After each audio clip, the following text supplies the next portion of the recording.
Heathcliff? I'm Lockwood, your new tenant, sir, at Thrushcross Grange. I do myself the honour of calling as soon as possible.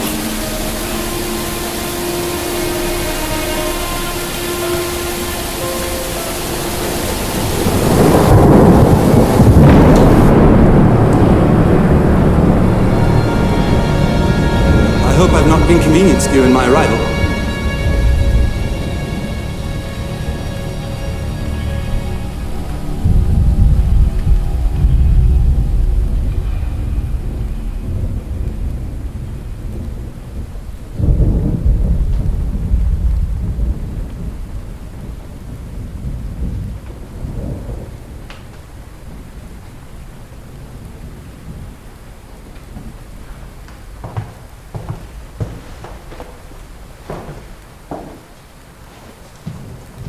I should not allow anyone to inconvenience me if I could hinder it.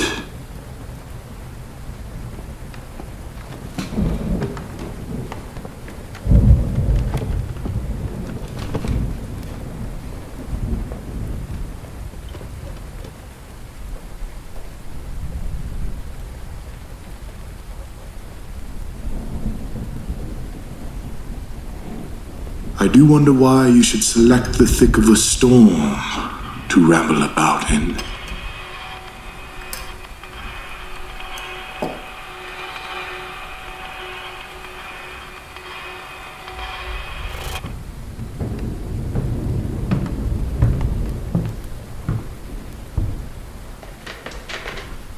From thy bounty, through Christ our Lord. Amen.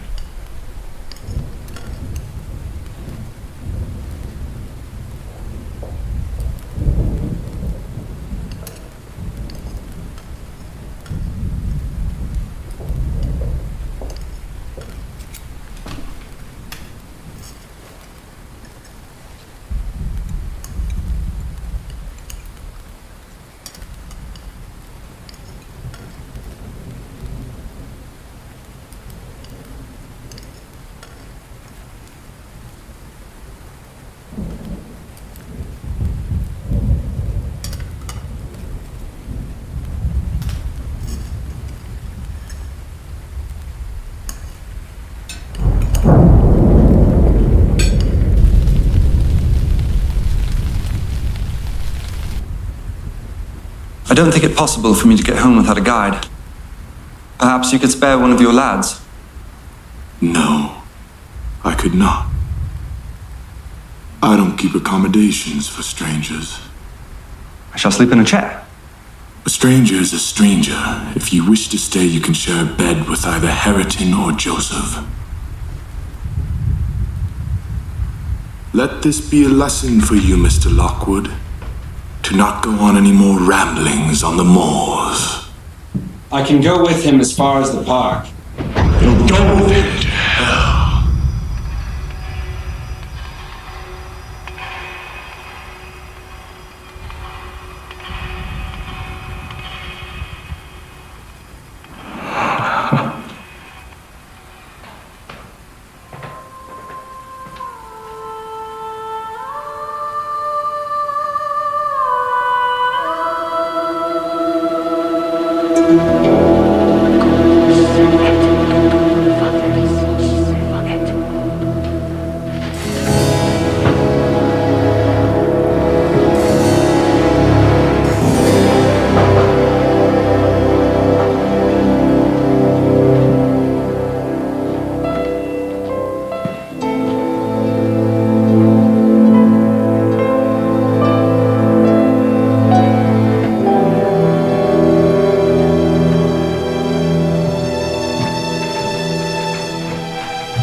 an odd notion about this room.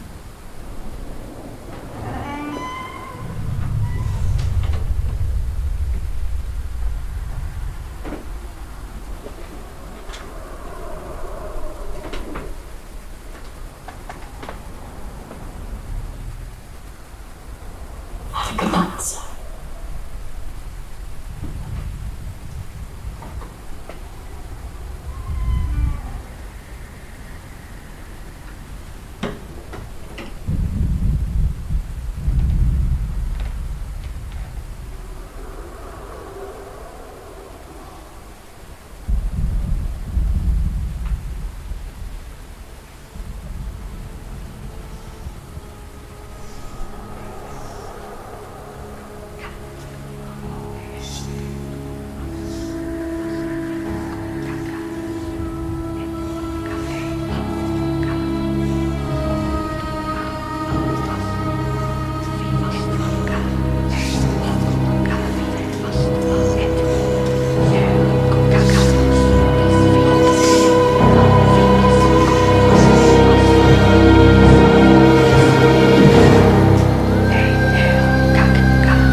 You.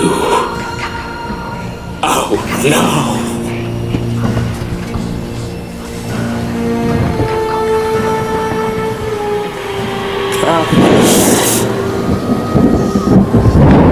Don't leave. Come back to me. Come back.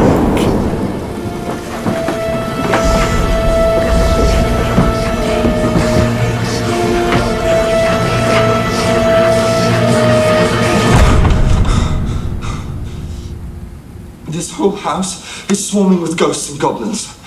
If that little fiend would have got in, she would have strangled me, snatched my soul away.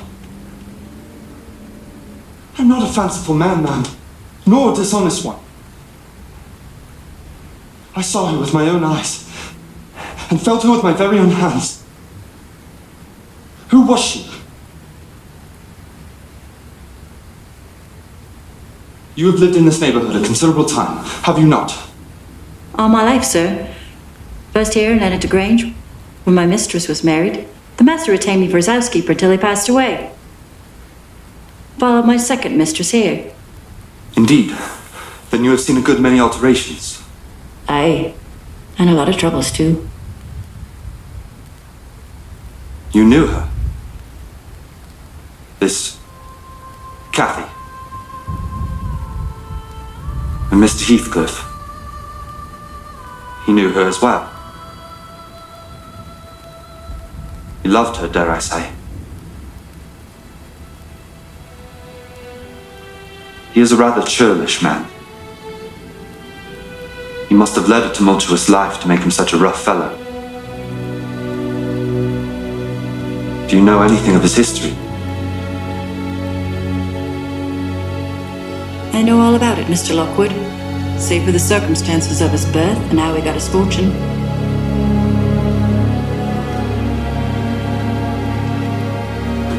It would be a charitable deed to tell me something of my neighbors, Miss Dean. It's not a joyous tale. There's not room for smiles or laughter so much, just tears and remorse.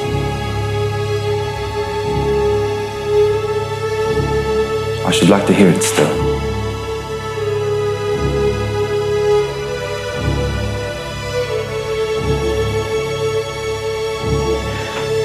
Years ago, when I took over my mother's position as housekeeper at Wuthering Heights, Mr. Earnshaw, Cathy's father, was to return from Liverpool that evening. We all eagerly awaited his arrival because he was to bring a present for all of us.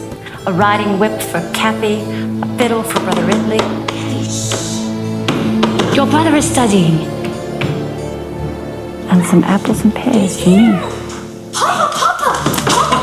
Until you came home. I can see that. Catherine, give your father a rest. He's had a long journey.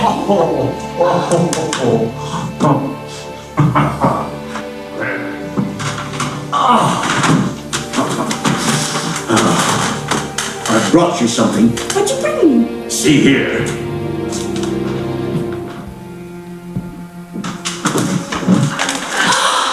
Oh, what is it? A gift from God. A gift from the devil, more like. Quiet, girl. I found him starving in the streets of Liverpool. It was a Christian thing to do to bring him home. How can you fashion to bring this gypsy brat into our home when we have our own children to feed and I couldn't let him starve. Why not? Can't he more of his kind do?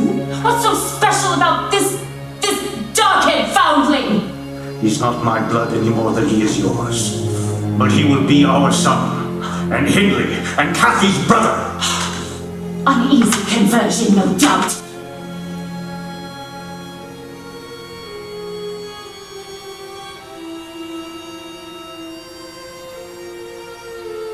Cathy! Do you want to know what I brought you? Yes. I brought you Heathcliff. Heathcliff? Heathcliff? You've named this after our brother? It is a befitting name. You hardly knew your brother, and Cathy was only a twinkle in my eye when he passed. Nellie, wash him and find him some clothes. The rest of us will go to bed.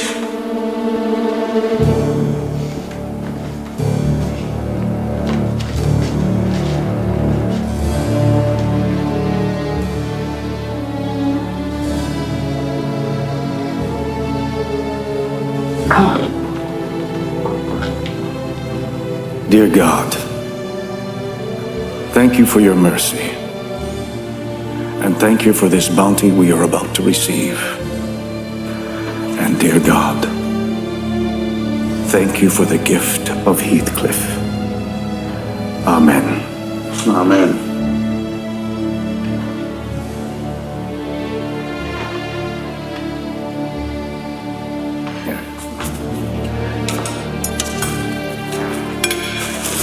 Make you strong. Yeah, eat it up. Yep. Put this in your lunch to be neat and tidy, huh?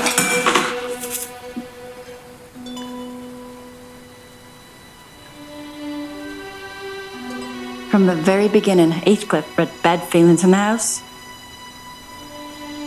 2 years later, Mrs. Earnshaw died, without ever seeing Heathcliff as anything but her husband's ill-begotten bastard.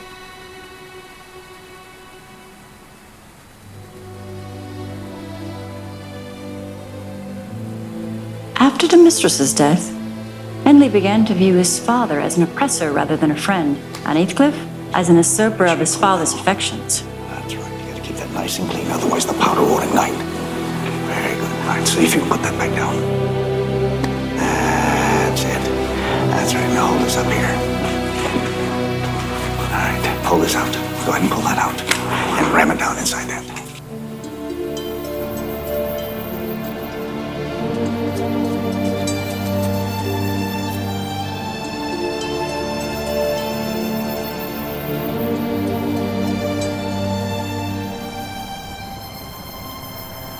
Heathcliff and Cathy became inseparable.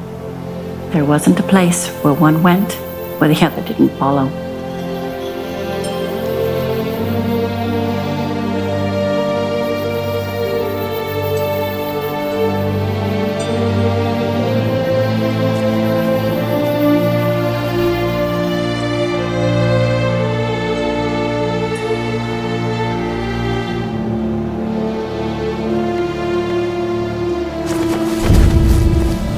You're a dirty gypsy, Heathcliff.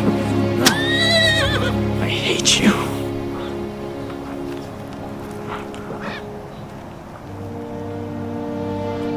Finally, our curate advised Mr. Earnshaw to send Hindley to college. Mr. Earnshaw agreed, but he never thought Hindley would thrive no matter where he wandered. I never believed I was the only one who truly cared for Hindley. Until the night of his departure. It seemed I would be the only one who would regret his absence.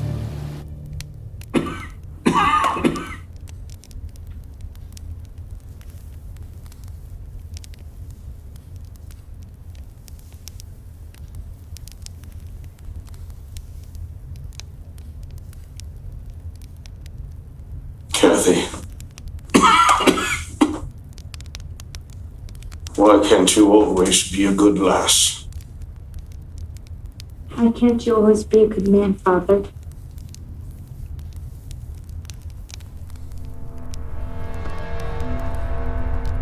Father? Father! Time for bed. Nellie! Time for your prayers, mister.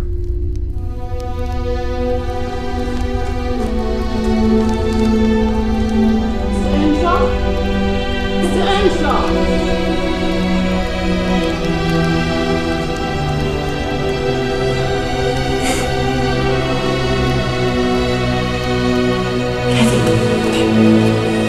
Take Cathy to bed. Take Cathy to bed. Fetch Dr. Kenneth.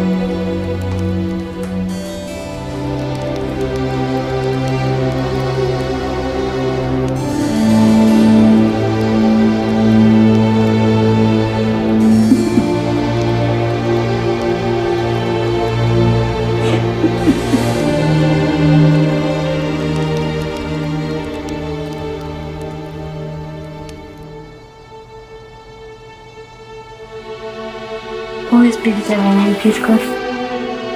Forever again.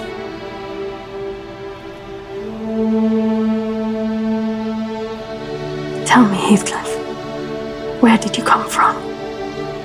I don't remember. I don't remember anything before you. I think you're a prince in disguise. Your father was the Emperor of China, and your mother was an Indian queen. And you were kidnapped by wicked sailors and brought to England.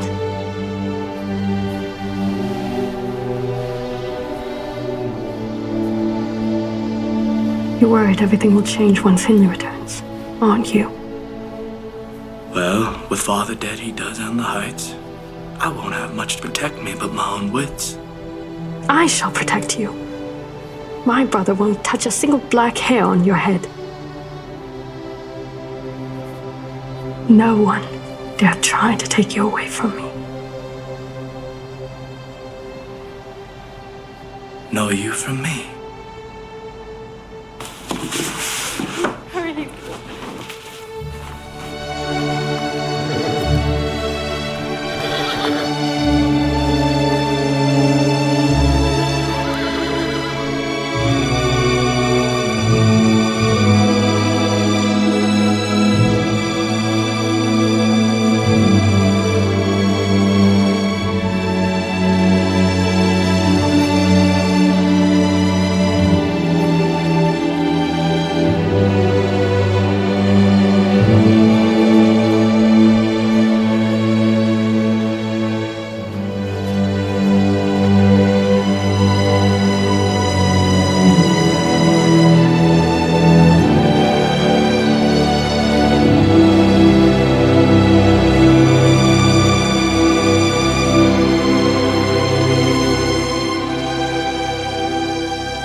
No parson in the world ever pictured heaven so beautifully as they did.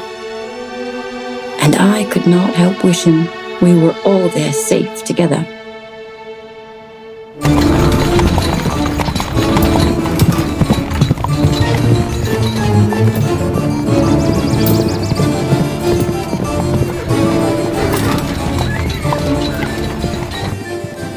After his schooling, Mr. Hindley came home and set the neighbors gossiping right and left.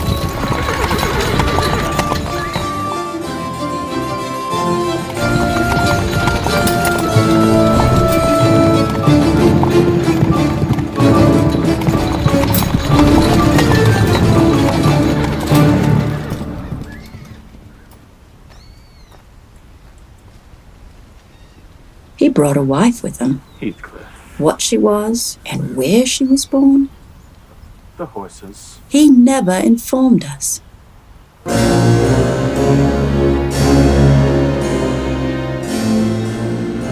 Probably, she had neither money nor name to recommend her, or he would scarcely have kept that union from his father.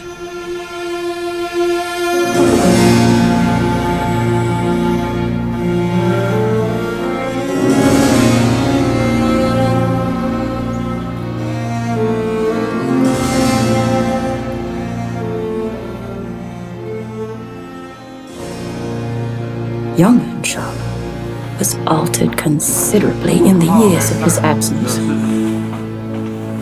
Hello, Catherine. This is my wife, Frances. Oh, isn't this charming? This is my sister, Catherine. Our housekeeper, Nellie, and that was Joseph. Welcome to Weather Nights, Mum. Cathy, Hindley's told me so much about you. I've always wanted a sister of my very own, and now I have one. Oh, why don't you show me around?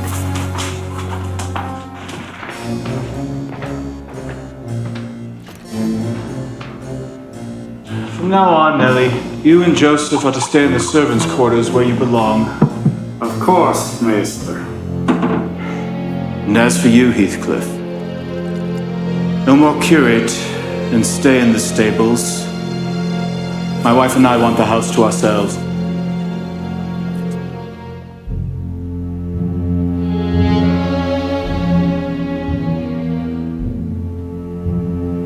Hindley became tyrannical, evincing a dislike to Heathcliff. He drove him from their company to the servants, deprived him of education, and insisting that he should labor out of doors.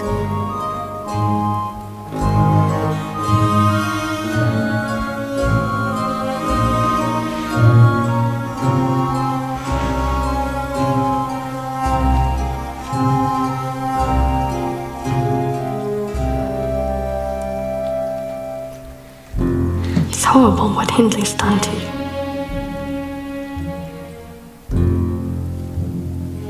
Things will get better. It'll be all right. You do trust me, don't you? Of course. Good. Well then, I'm going to read to you.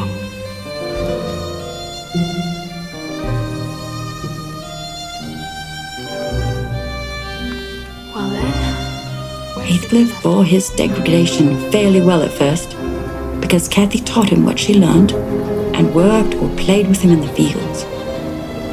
They both promised fair to grow up as rude as savages. The young master being entirely negligent how they behaved and what they did, so they kept clear of him.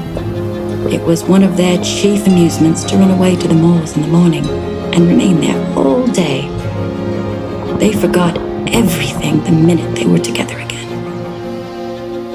To seek revenge, but leave a place for divine retribution. Never pay back evil for evil. Let your aims be such as all men count honorable. If possible, so far as it lays with you, live at peace with all men. What? Done already? I think that's enough for today.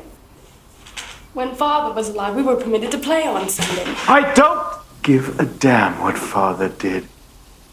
This is my house now. I am master. Hindley, let them be. If they want to run around like savages, let them. Fine, off with you then.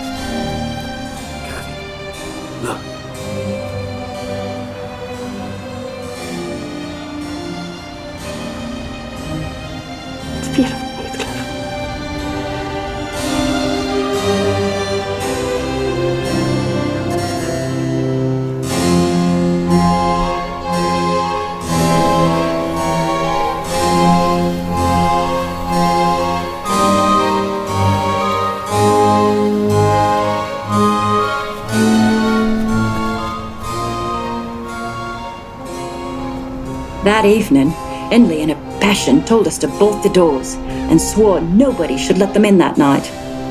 The household went to bed, but I was determined to admit them in spite of the prohibition once they returned. Heathcliff, look. There's a light on at the Grange. I wonder how the Lintons pass their Sunday evenings. Standing around shivering in corners while the parents burn their eyes out by the fire.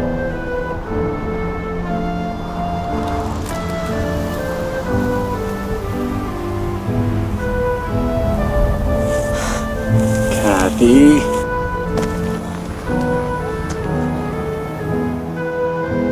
Thrushcross Grange, your new home, Mr. Lockwood, was once home to the Lintons, a proud family of landed gentry. Old Mr. Linton had long since passed, but he left two spirited children, Isabella and Edgar.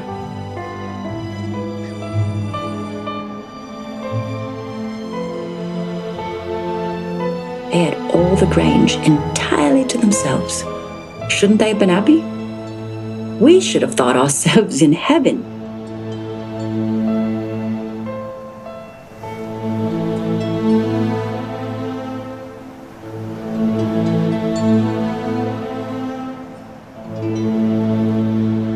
And now, guess what those good children were doing?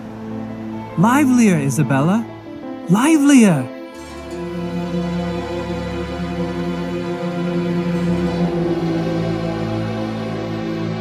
Livelier.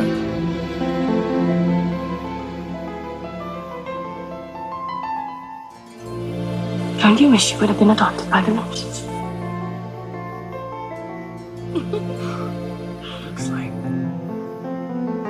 Livelier. I am playing it lively. You sit down and play it then.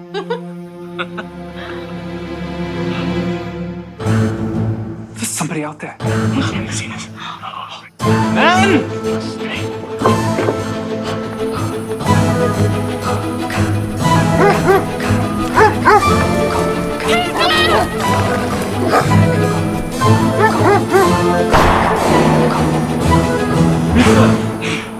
Bring her in here. You can lay her right there. I sent one of my men to Dr. Kenneth. He'll be here within the hour. Miss, where is it hurt? Don't touch it, please. Please. Sir. Miss, where is it hurt? Don't touch her, please. Please. Sir. No, get away. Sir, if you cannot behave civilized, I will have to ask you to leave. We can watch her while we wait for the doctor.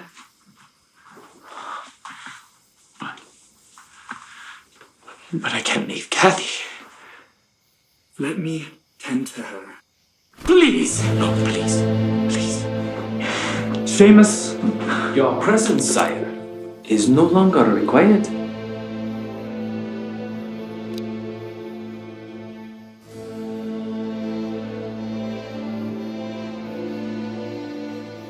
Do not worry. She will be well taken care of. She will be well cared for.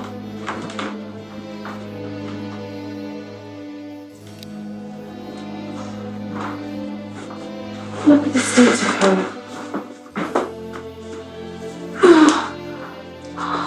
My word.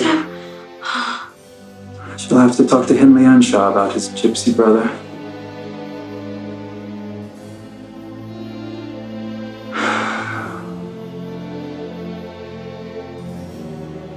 Perhaps you would benefit from staying here for a while.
Cathy stayed at Thrushcross Grange 5 weeks. By that time, her ankle was thoroughly cured, and her manners much improved. Mr. Linton commenced a plan of reform by raising her self-respect with fine clothes and flattery, which she readily took. Remember, Heathcliff, if I am to allow you to stay here at the Heights, you are not to speak to Cathy. And not unless it involves her horse.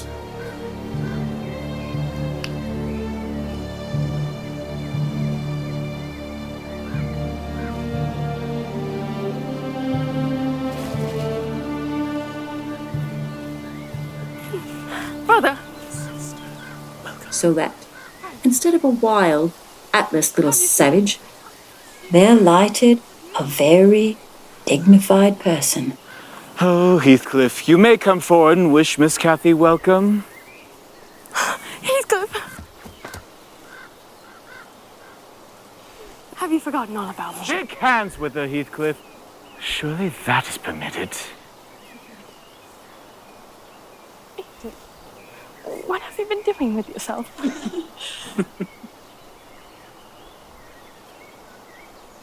I won't stand to be laughed at. I didn't mean to laugh. I couldn't handle myself. Look how dirty you are.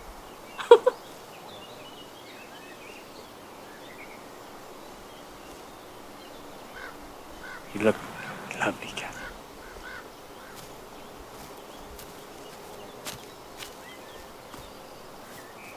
And on that note, let's go in, shall we?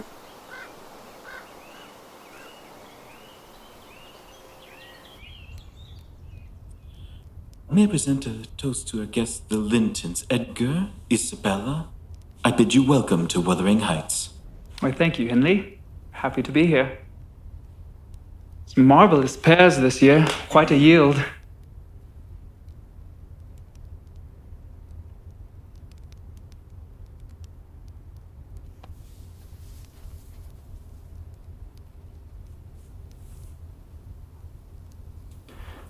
Ellie, can you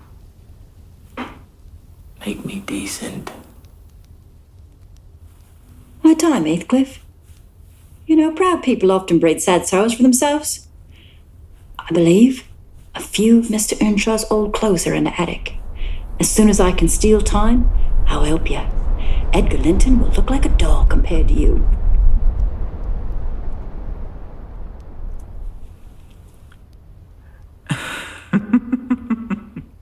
What are you doing in here?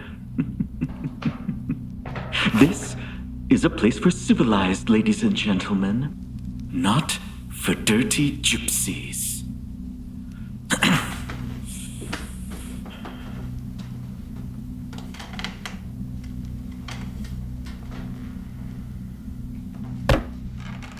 Wait!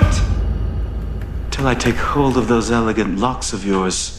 See if I can't pull them out a little longer.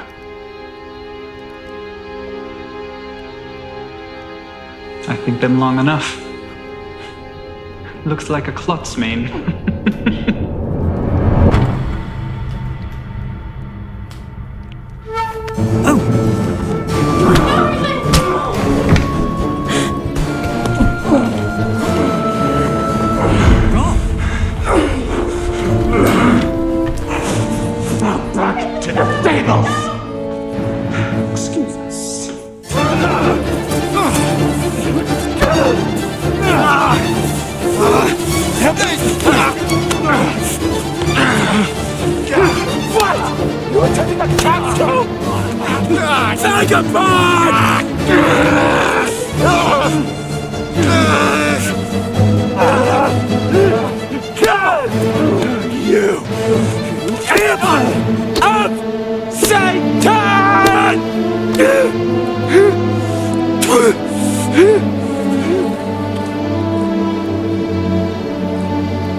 You were no more his son than I was.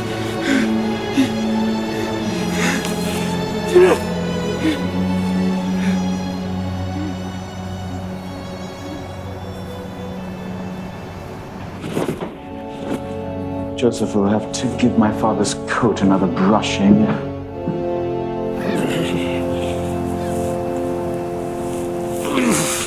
Next time, Edgar, take the law to your fists.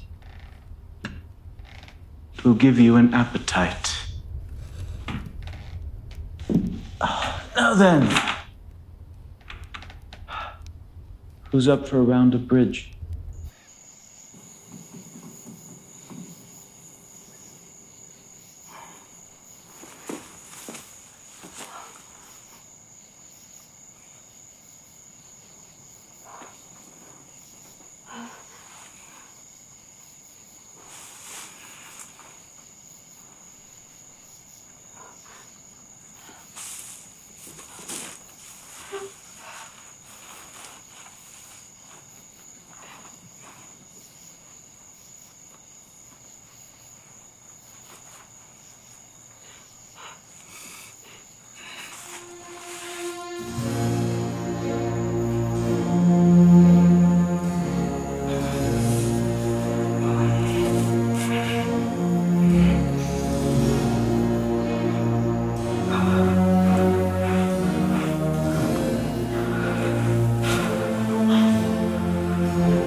For God to punish the wicked. We must learn to forgive.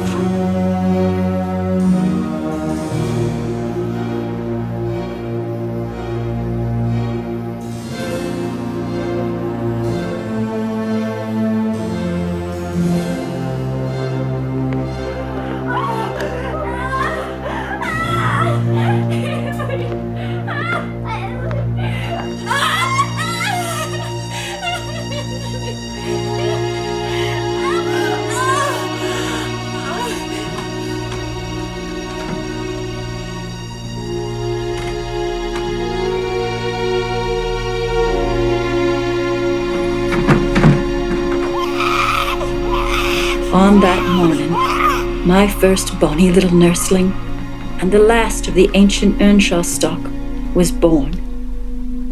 How's the babe?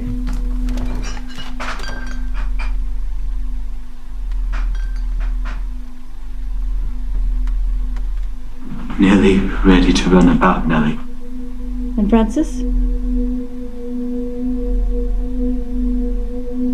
She'll be perfectly well by this time next week.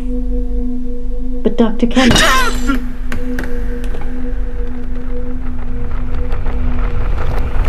Damn the doctor. I'll go and see her. Where's Cathy? With Mr. Linton.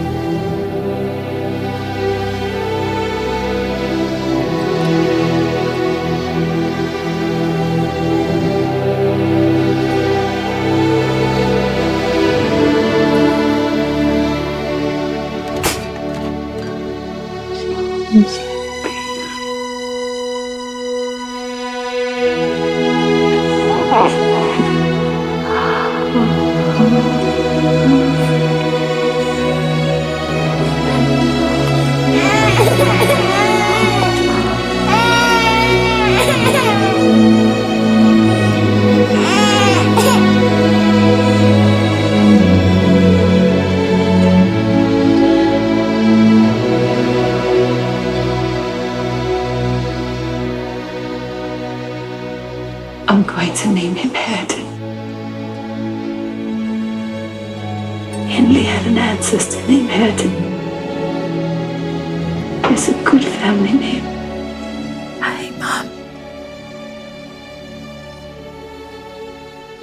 Hareton Earnshaw. Promise me you'll look after him, Nellie. You'll love him like your own. Oh, such a grand pair. The finest lad that ever breathed.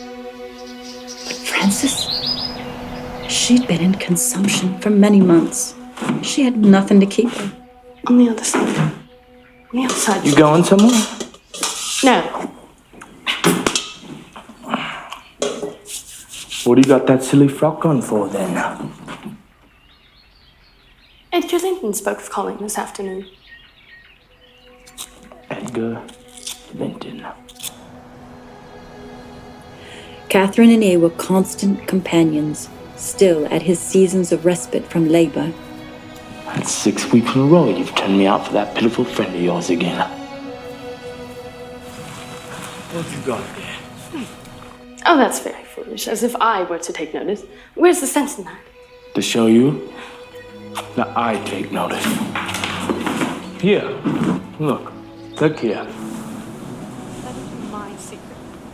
But he ceased to express his fondness for her in words, and recoiled with angry suspicion from her girlish caresses. Every mark here is a mark that you have spent with Linton. These marks are days with me.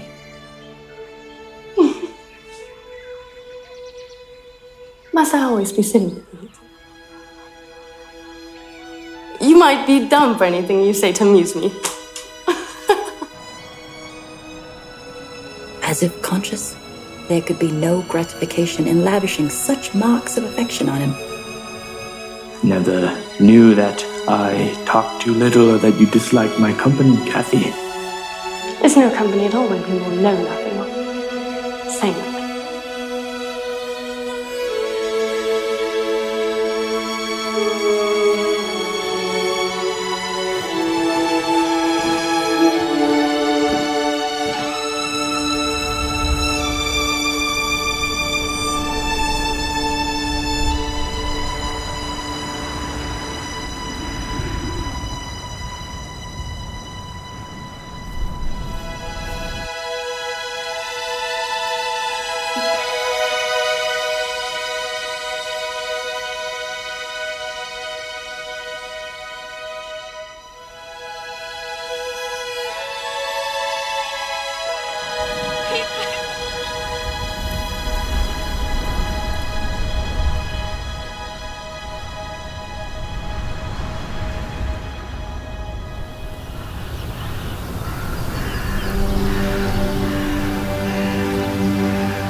Hold it. Hey, you're too drunk. I'm his father. I'm not going to hurt him. You're drunk or in a waste, child. Poor excuse for a father.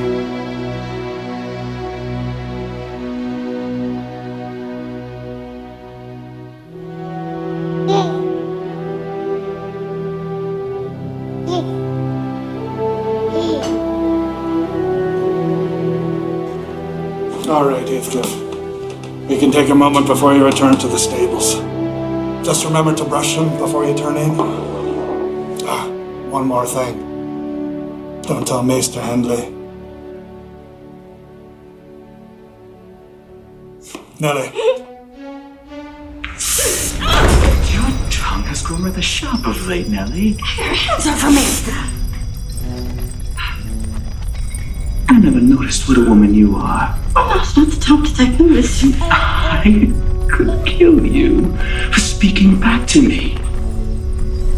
Don't listen. I'd rather be shot if you please.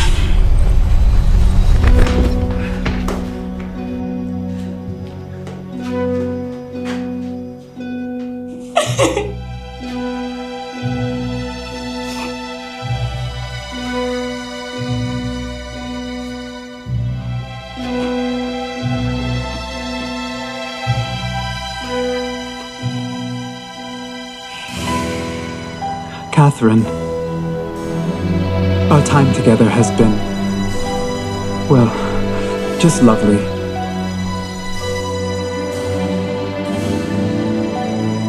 And I feel we should spend more time together. I guess what I'm trying to say is,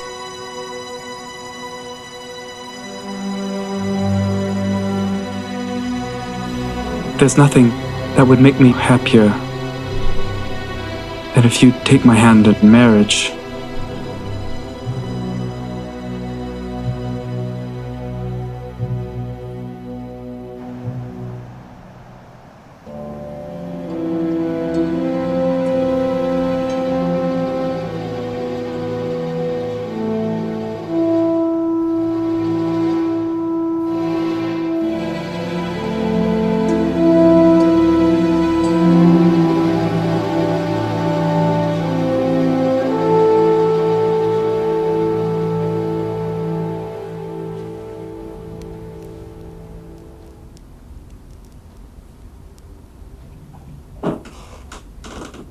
Are you alone, Nellie? Yes, miss. Will you keep a secret from me?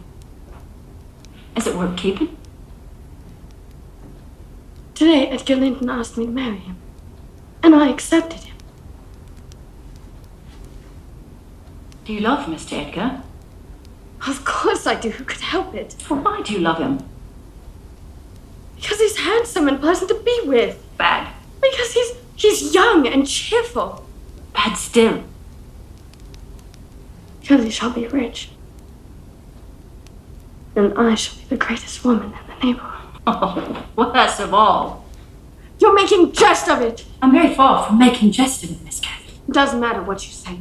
I shall marry him. Very well. Your brother will be pleased. You would escape a disorderly couple's home in favor of a wealthy, respectable one. If you love Edgar, and Edgar loves you, all will be smooth and easy. Where's the obstacle?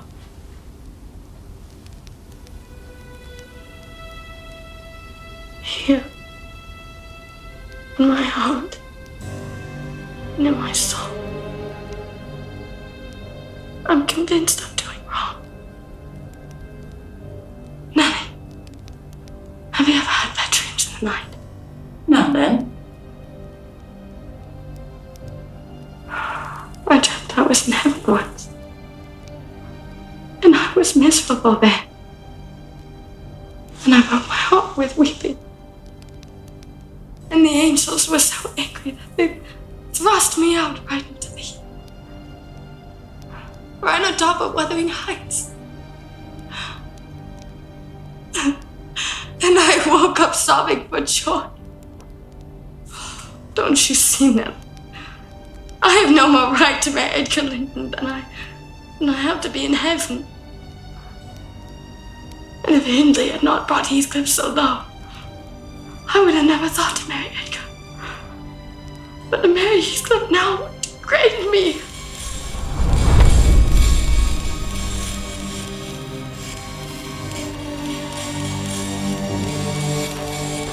So he shall never know how much I love him. My great miseries in this world have been his.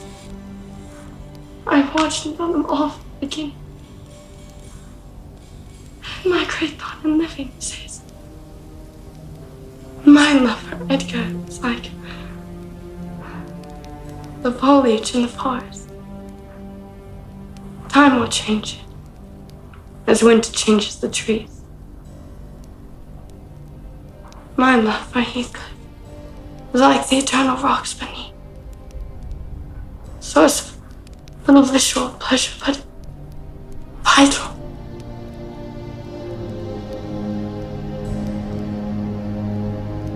I am Heathcliff now. He is always in my mind.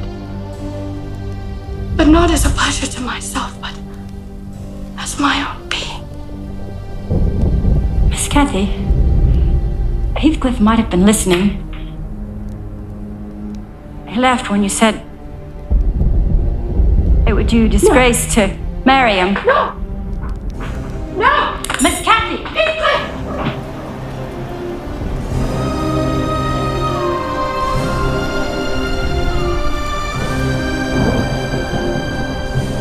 It was a very dark evening for summer. The storm came rattling over the heights in full fury. Catherine would not be persuaded into tranquility.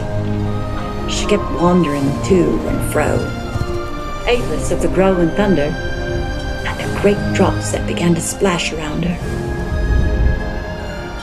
She remained, calling at intervals, and then listening, and then crying outright. She cried for Heathcliff all night, till she was greeted by the warmth of the rising sun. Where the hell have you been?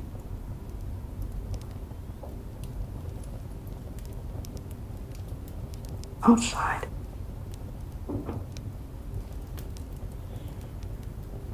Were you with Heathcliff? I never saw him.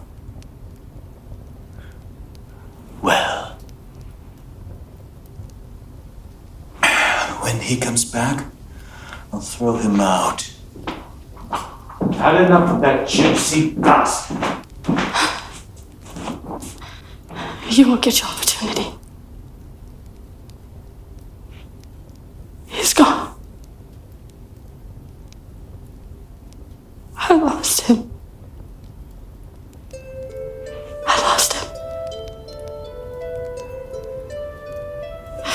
I lost him. I lost him. I lost him. I lost him.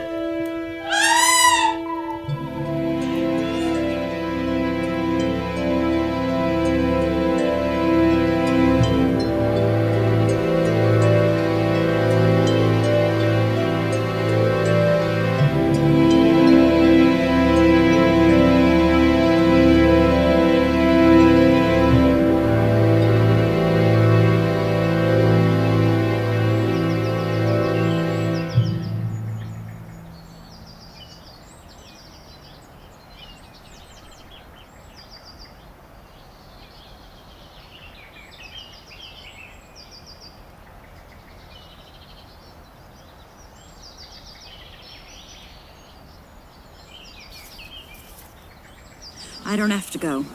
They have plenty of maids at the Grange to take care of Miss Cathy. I could stay here with you and Ayrton and There's no use for you here. I want no women in this house. But Ayrton, he needs a mother, sir. He had a mother, she left him. She left me. Frances loved you, sir. I'm sure it would break her heart to see you like this.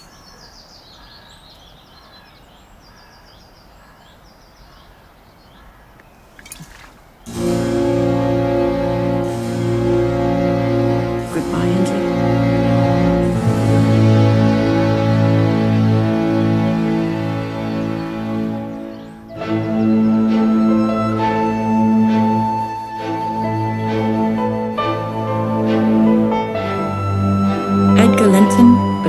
himself the happiest man alive on the day he led Miss Cathy to Gimmerton Chapel. He offered me munificent wages, and so I had but one choice left, to do as I was ordered. And since then, Ayrton has been a stranger.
Hindley had mortgaged every yard of land he owned for cash to supply his mania for gaming, drinking, becoming something less than a man, let alone a father.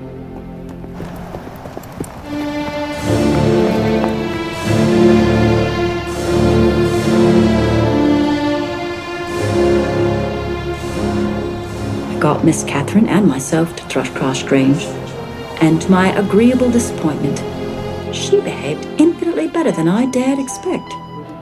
She seemed almost overfond of Mr. Linton, and even to his sister she showed plenty of affection. I believe I may assert that they were really in possession of deep and growing happiness. But on a mellow evening in September, it ended.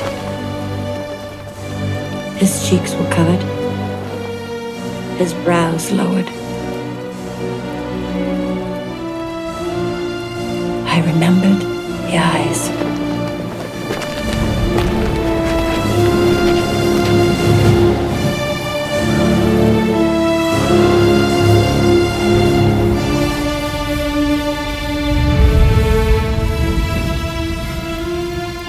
Excuse me, sir. Yes. A person from Gimmerton wishes to see you, Mum. What do they want? I didn't question him. Well, it's not one of Hindley's creditors, is it? No, someone a mistress doesn't expect.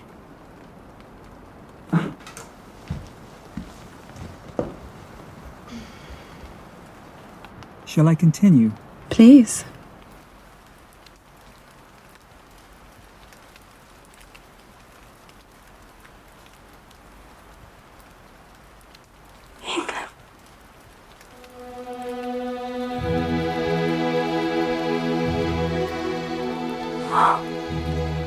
I thought there had been a life since the last I saw your face.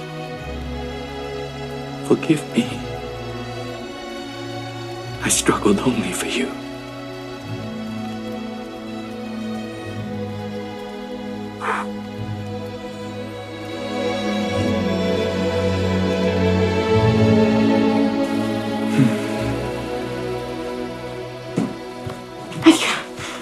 Edgar! Heathcliff's come back! Try to be glad without being absurd in front of the whole household.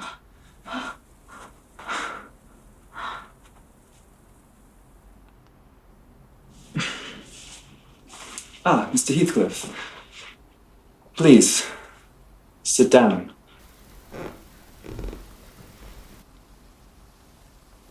Mrs. Linton would have me give you a cordial reception.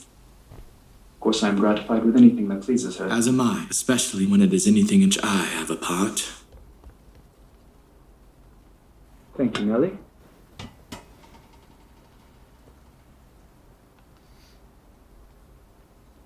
Well, tell us, where have you been the last few years? Abroad? Yes. Soldiering, perhaps? Yes. I shall think it a dream tomorrow, to have seen and touched and spoken to you. Yet cruel, Heathcliff, you don't deserve this welcome.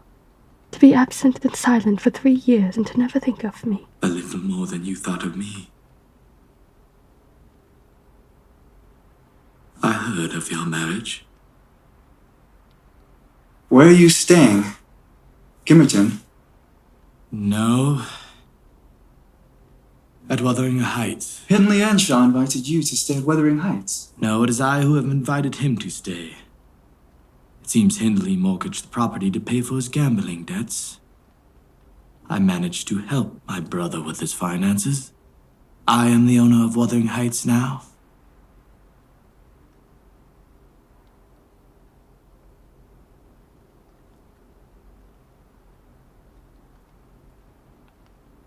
Well,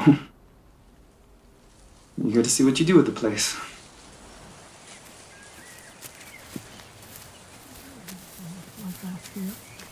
Oh, I wish you would have seen it when it was.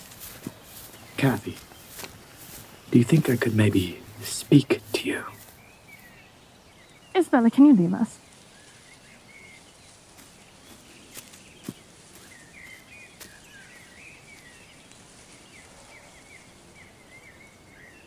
We've both been through so much.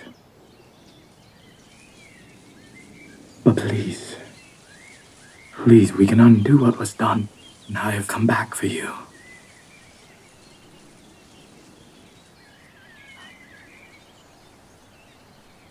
And where do you expect to take us, Heathcliff? Away from here. Away from all this. I've seen the world now, Cathy. And it is beautiful. Come with me. Heathcliff, I can't. I'm having Edgar's child.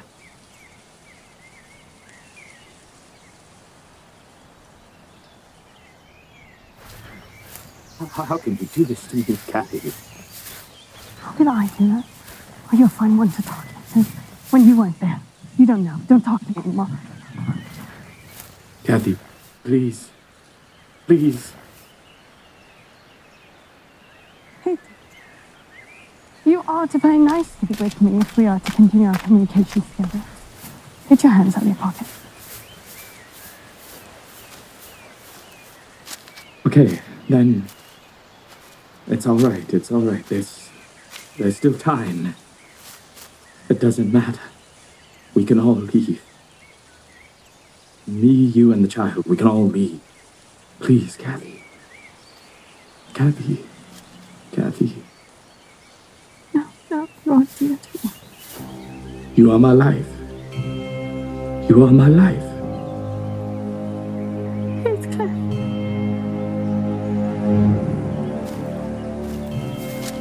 Stay with me, please.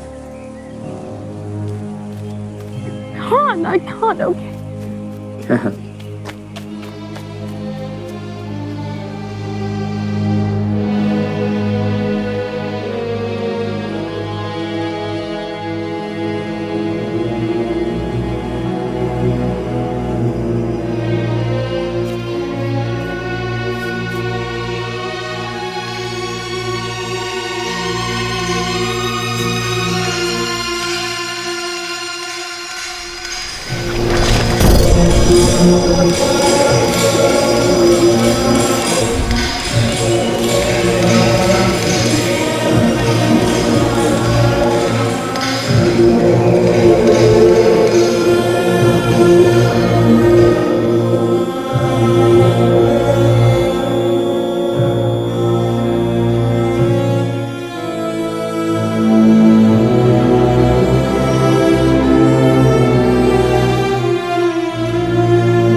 Mr. Heathcliff. Cathy was cruel to you yesterday. As a friend, I feel the need to apologize for her conduct. You needn't apologize. I'm well aware of Cathy's nature. Oh, stop sighing and sulking, Isabella. You are harsh and cruel to me. It's jealousy that makes us strike out. Jealousy? Oh, yes. She is quite jealous. You told me to ramble where I pleased, while you sauntered on with Mr. Heathcliff. You wished me away because you knew I wanted to be with him. You desire no one to be loved but yourself. Cathy can only put on a silk costume and play the part, but you, Miss Linton, are truly a lady. Heathcliff is an unreclaimed creature, and it is your deplorable ignorance of his character, Isabella, and nothing else, that makes you love him. A beautiful lady. Oh, Heathcliff! We've been quarreling like cats about you. Catherine, no!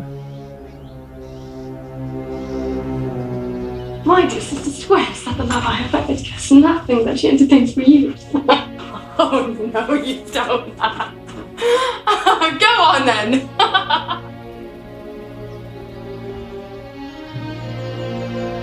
Sweet Judas. Who is Nellie?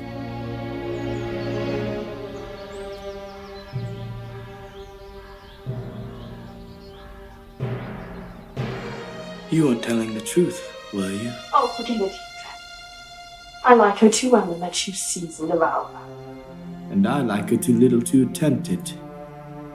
Then again, she is her brother's heir, is she not?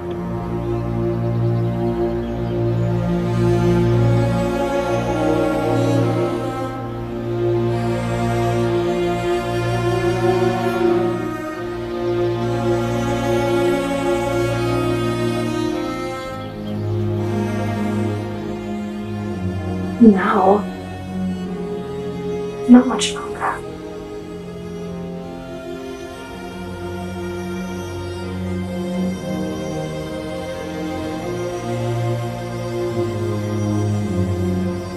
Wait, no, Heathcliff!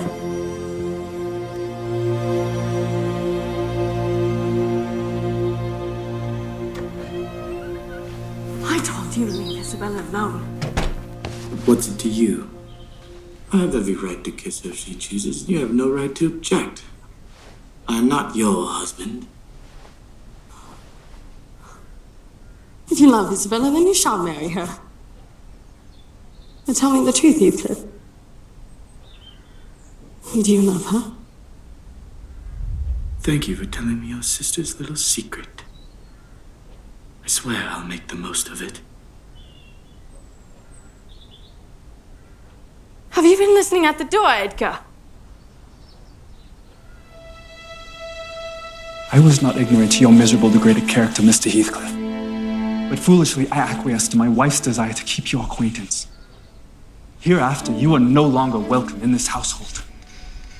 I required your immediate departure. Nellie, fetch the men. Cathy, this lamb of yours threatens like a bull. By God, Linton, I am mortally sorry you are not worth the trouble of knocking down. Heathcliff.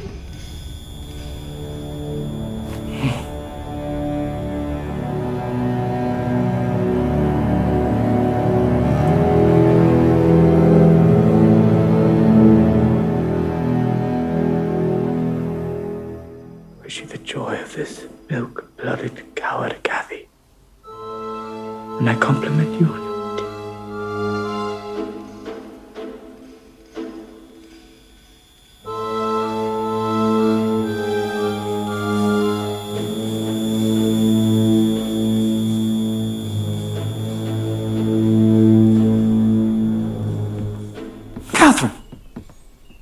Remain where you are.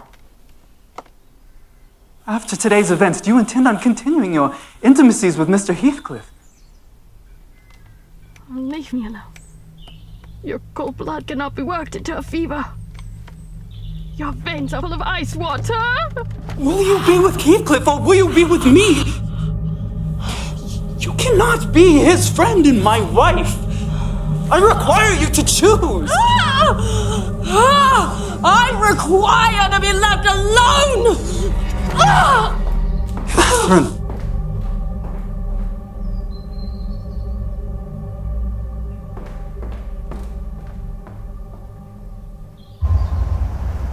I'm going to die, aren't I, Nellie?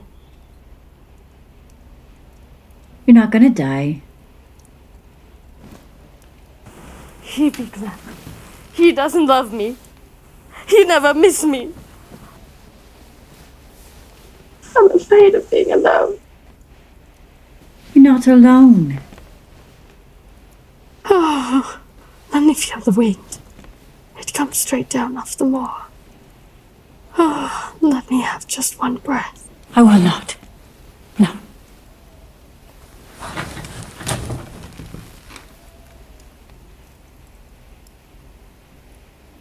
Why am I so changed? In an instant I was converted into Miss Linton, the lady of Thrushcross Grange.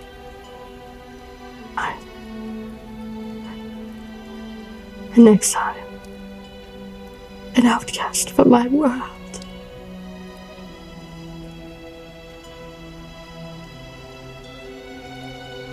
I wish I were outdoors. I wish I were a girl again. Savage and hard. Laughing at miseries. Not maddening under them. I should be myself if I were among the heather. Nellie! Let me feel the wind! No, I will not let you get your death at home. No!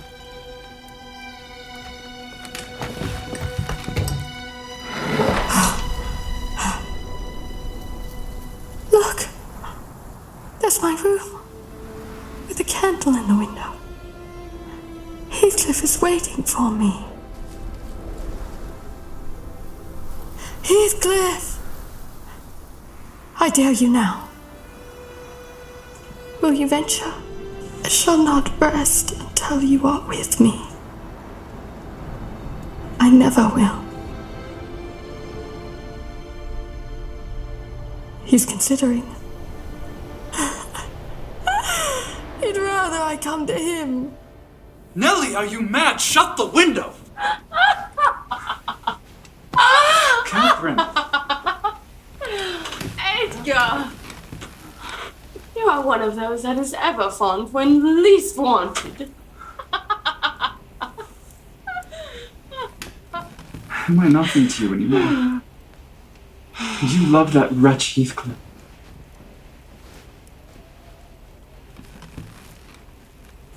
What you touch at present, you may have, but my soul will be on that hilltop before you lay your hands on me again. All you had of me is gone. Her mind wanders, sir. She's been talking nonsense all night. Send for Dr. Kenneth. We must take precautions so she doesn't harm herself. What a baby.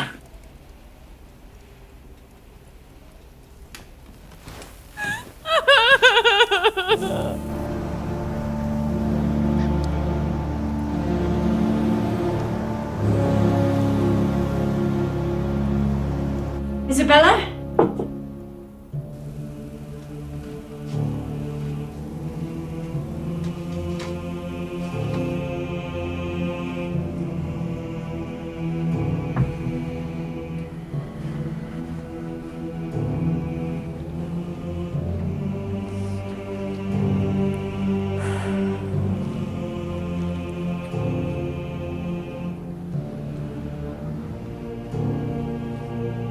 Sir? It's from Miss Isabella.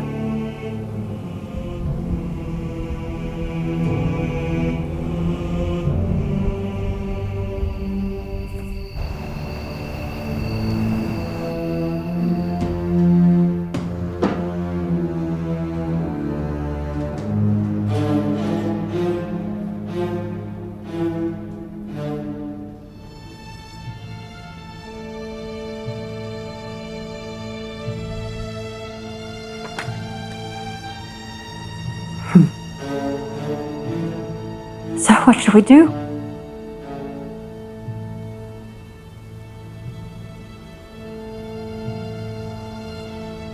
She left of her own accord. Who the hell are you? I was Isabella Linton.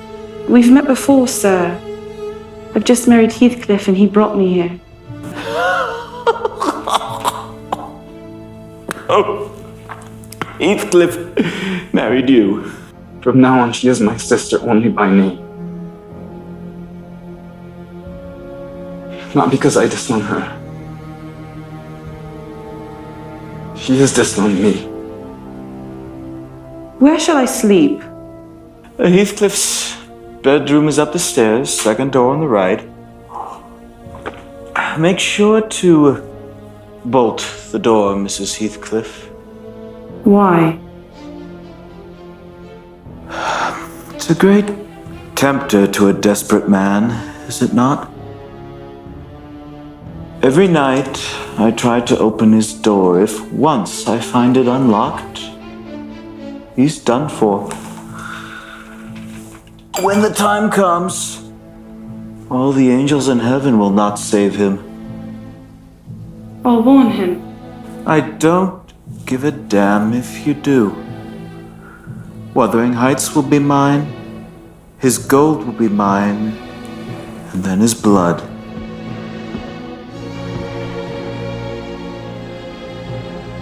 Hell can have your soul.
Ellie, how are you this afternoon?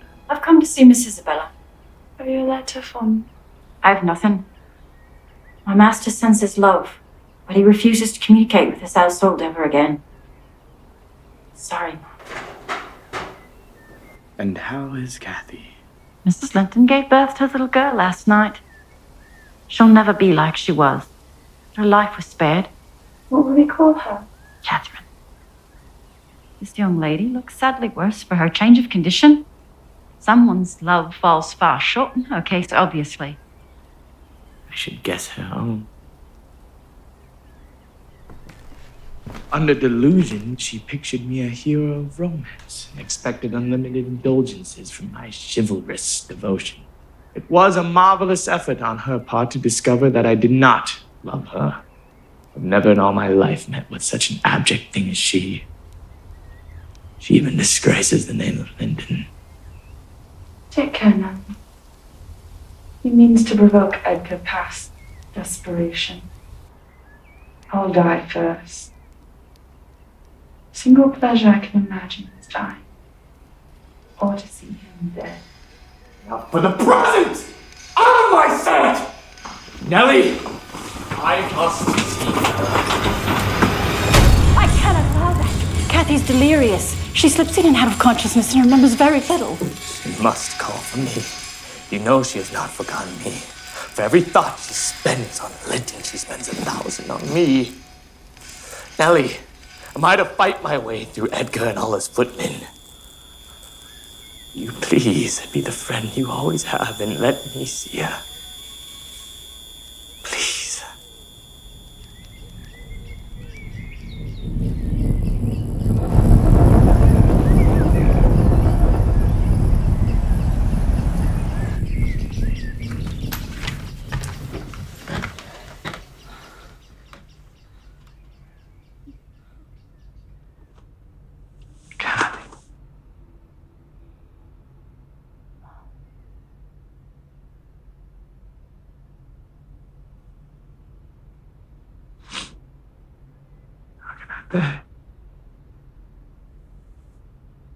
You've broken my heart. And now you come to me as if you are the one to be pitied. I shall not pity you. You killed me. You tell me, how many years do you plan on living after I'm gone? Are you possessed with the devil? Speak to me in that matter while you are dying. Don't you know those words will be branded in my memory while you are at peace? I shall not be at peace! I don't wish to torment you.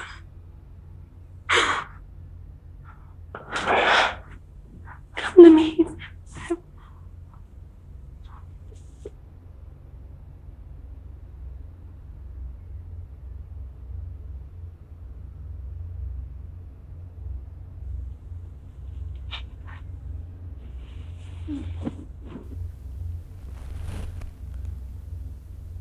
Why did you betray your own heart, Cathy?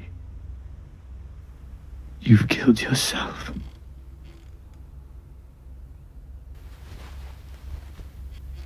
You. Me. What right had you to leave me? The worst hands you felt for anything. Degradation and misery and death, nothing God or Satan could inflict, could part us. You of your own will did it. I have not broken your heart, Cathy. You have broken it. And in breaking it, you have broken mine. If I've done wrong, I'm dying for it.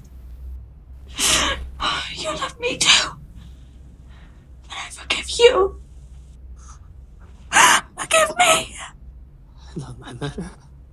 For yours, how can I?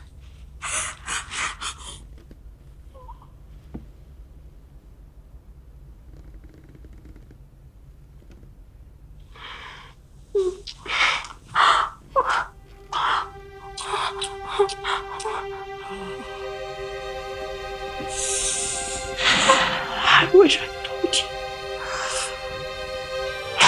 Both dead. Heathcliff, my master's returned. Must leave.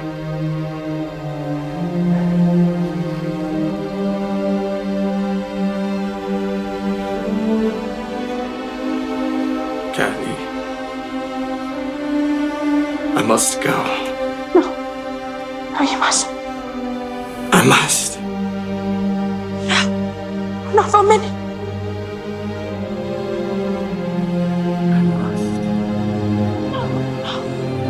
Don't leave me. No, don't leave me. Heathcliff, if you stay, it will be your most diabolical deed.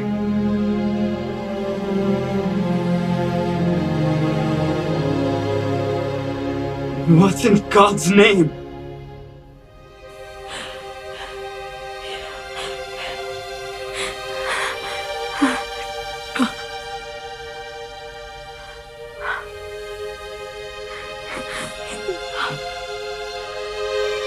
Must you be a fiend, you help her first, then you shall speak.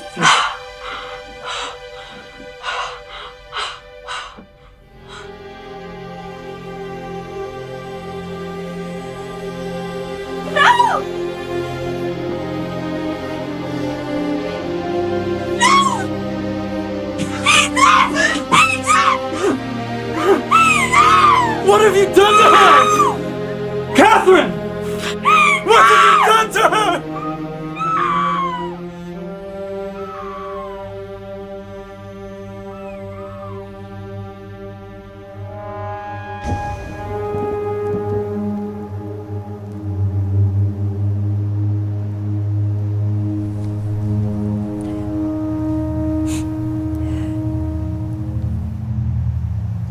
She's dead.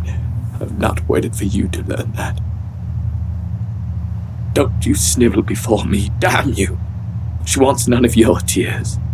She's at peace now. Did she die like a saint? You poor wretch. Your pride can't blind God. How did she die? Her senses never returned after you left. She sunk into a sleep. Her life closed in a gentle dream. May she wake us kindly in the next world. May she wake in torment. I pray one prayer. I'll repeat it until my tongue stiffens. Captain Earnshaw, you not rest as long as I am living. You say I killed you. On me then.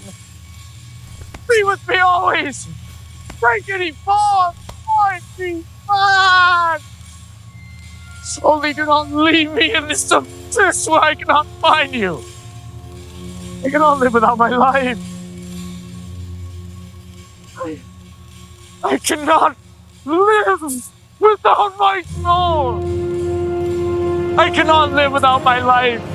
I cannot live without my soul.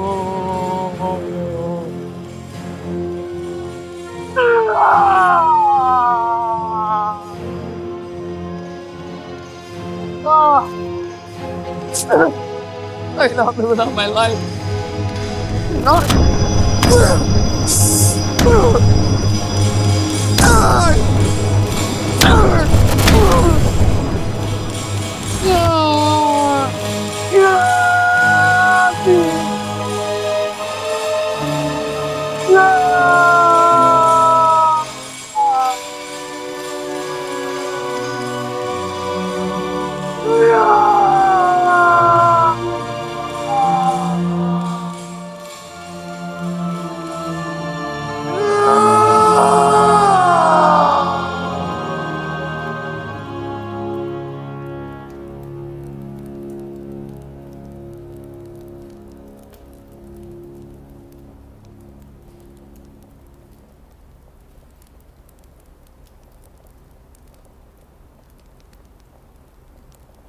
Do you believe such people are happy in the other world, Miss Dean?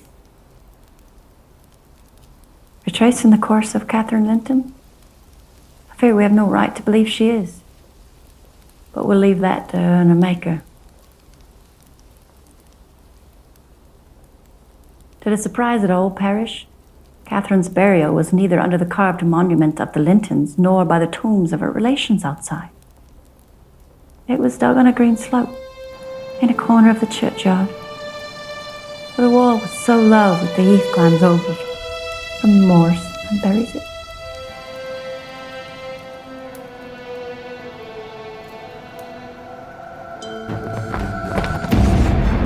You and I have a great debt to settle with him. If neither of us were cowards, we could combine. Heathcliff, he means to shoot. Are you as soft as your brother? Are you willing to endure to the last and not attempt repayment? I'm weary of enduring. He will be my ruin and you and your child's death. Not unless we get him first. No, you mustn't touch him!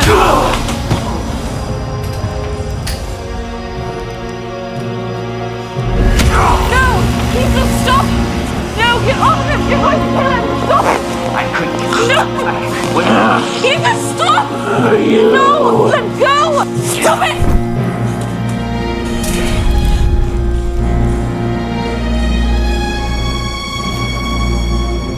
Our father gave me this.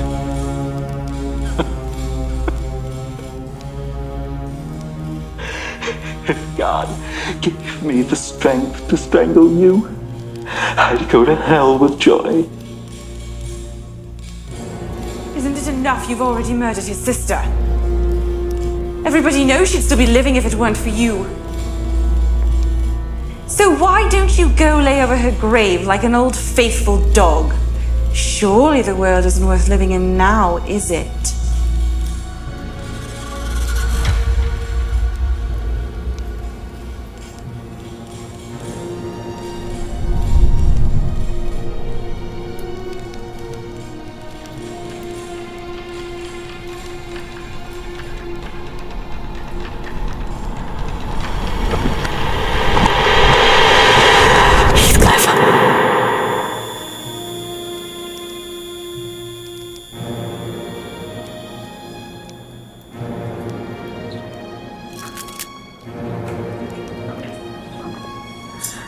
Yeah, brother. Yeah. Drink up.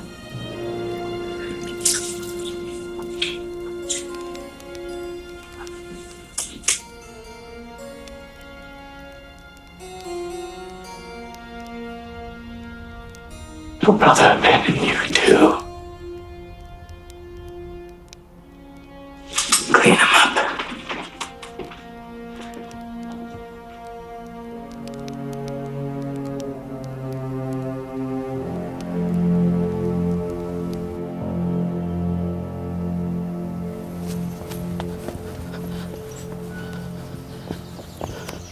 Isabella, what has happened to you? Hindley is dead.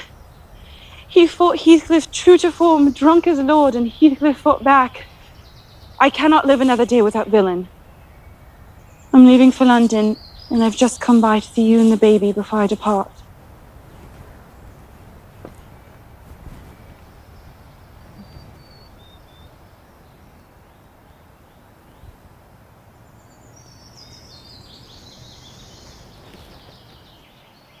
If my brother asks, I permit you to tell him where I've gone.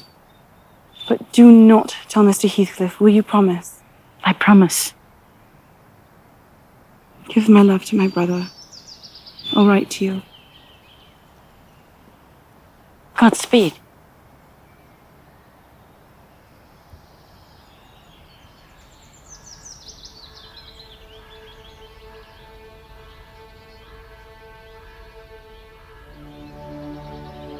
Now, my body lad, let's see if one tree won't grow as crooked as another, with the same wind to twist it.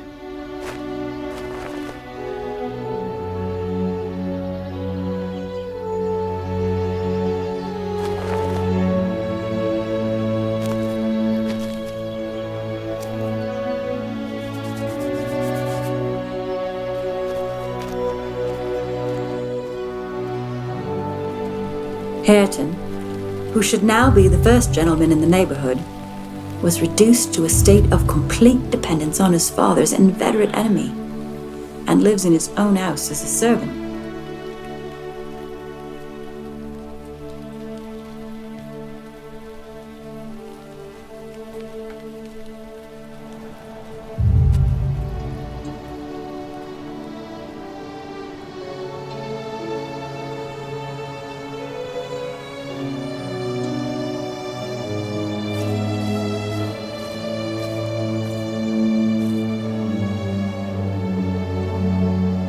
The next 15 years, following that dismal period, were the happiest of my life.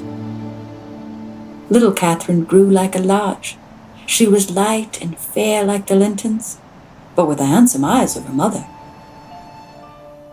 Good morning, Papa. Good morning, Catherine. Nellie. Morning, sir.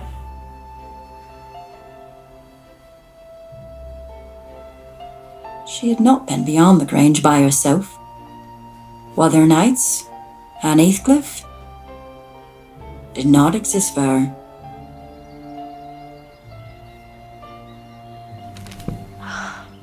Something wrong, Miss Catherine?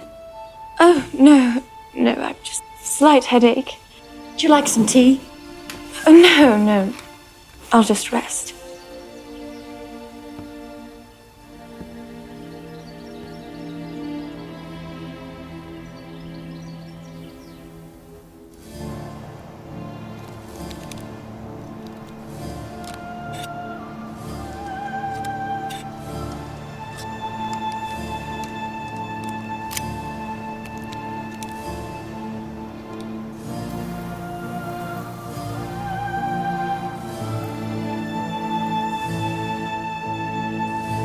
Catherine! Catherine! Sir? Sir?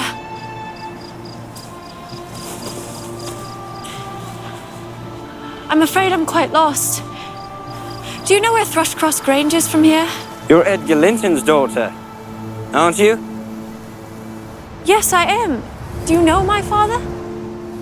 So to speak. My name is Catherine. What's yours? Harriton. I'm pleased to make your acquaintance. I'm afraid it's going to rain. Do you live far from here?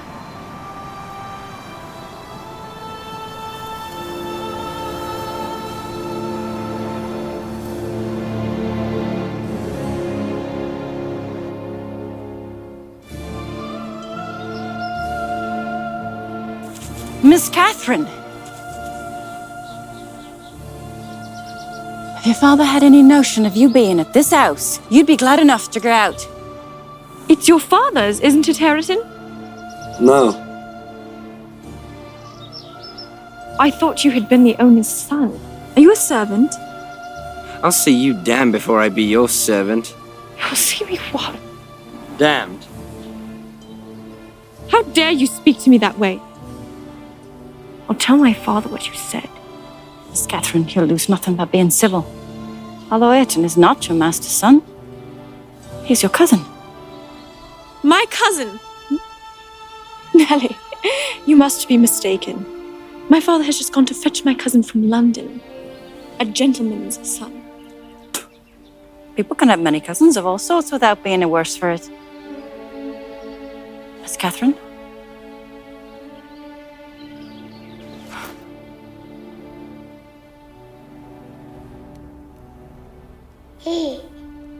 Promise me you'll look after him, Nellie. You'll love him like your own. Ayrton.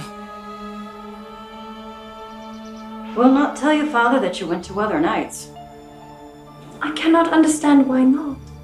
Before your father departed, did he or did he not tell you to mind me? Well, since you deceived me in your counterfeit sickness to break your father's one rule, perhaps you could repay me by not telling him I failed as your guardian? I shan't whisper a word. A letter announced the day of my master Edgar Linton's return. Catherine. Pa. No, Catherine, your cousin Linton is not as strong or as merry as you are. He's just recently lost his mother. Isabella was dead. Just don't expect him to play and run about just yet. And he wrote to bid me get mourning for his daughter. Linton. This is your cousin Catherine. She's very fond of you already. And arrange a room and other accommodations for his youthful nephew. May I go to bed, Uncle? A pale, delicate, As you effeminate wish. boy. Nellie?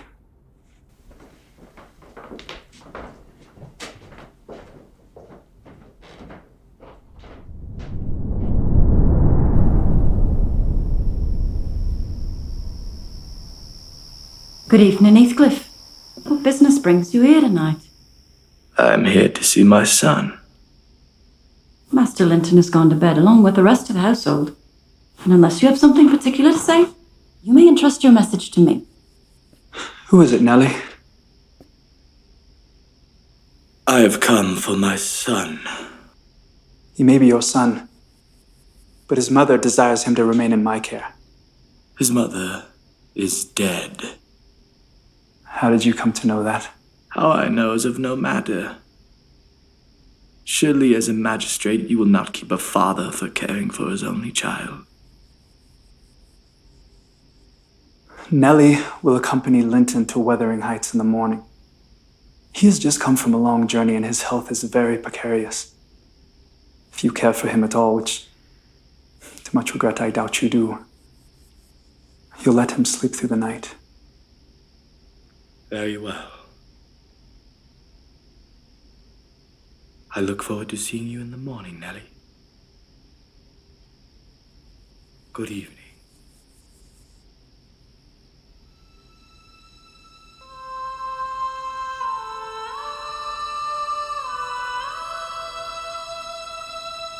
Mr. Linton commissioned me to take the boy home early.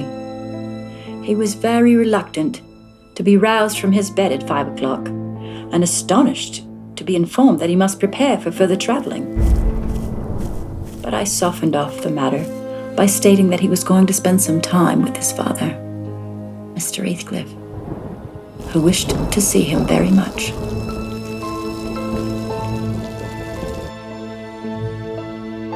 It is truly worse than I expected. You are your mother's son.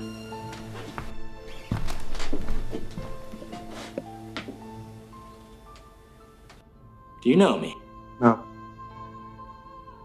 You've heard of me, I dare say. No. Your mother was wicked to leave you in ignorance of the sort of father you possessed. I hope you'll be kind to your son, Heathcliff. He's the only kin in the world you'll ever know. Remember that.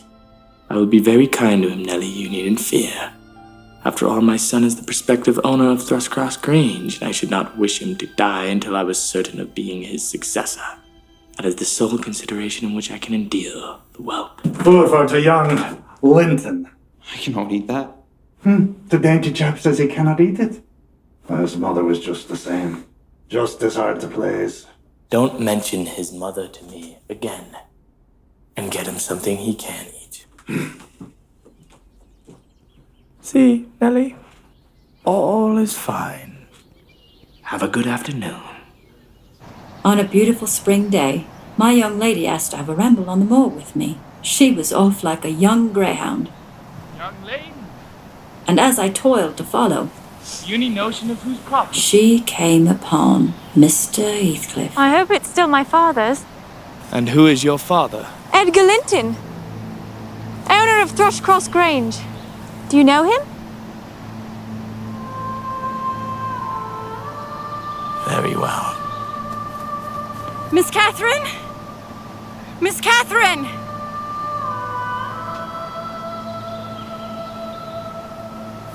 Is he your son?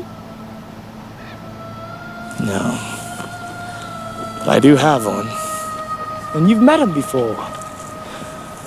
My house is just over the hill. Perhaps you would like to come to tea. You ought to come with me at once. I will not. This man has just invited me to tea and says that I know his son. I'm sure he's mistaken, but what an adventure. Heathcliff, my master, will hate me if he found out I allowed her to enter your house. I will be blamed for your devious design and discharged. My design is as honest as possible. I wish for the two cousins to fall in love and marry. And you needn't worry about your job at the Grange. There's always a position for you at Wuthering Heights.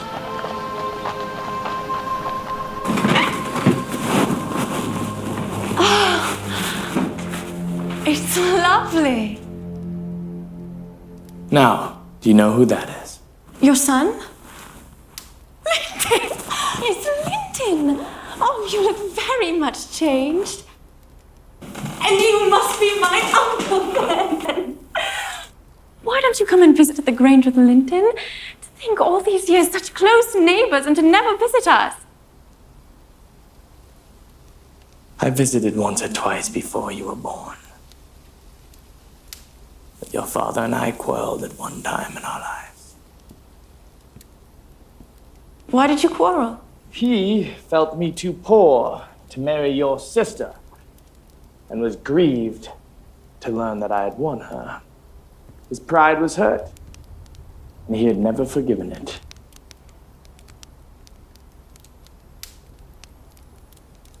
Linton and I will have no share in your quarrel.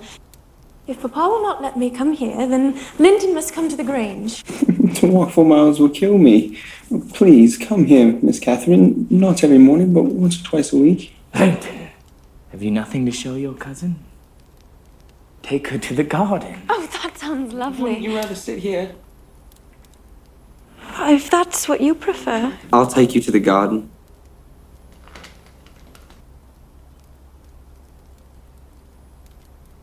Very well. Behave like a gentleman, mind you. And take your hands out of your pockets.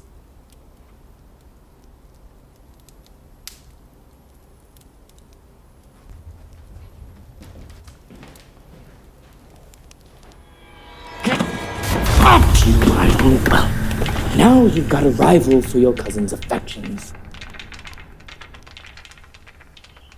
What does that name mean? Some damnable writing. I can't read it. can read. I want to know why it's there. He does not know his letters. Did you believe in the existence of such a colossal dunce? Has anyone attempted to teach him? Or is he simple? Please, there's nothing the matter but laziness, is there, Earnshaw? My cousin fancies you an idiot, Earnshaw.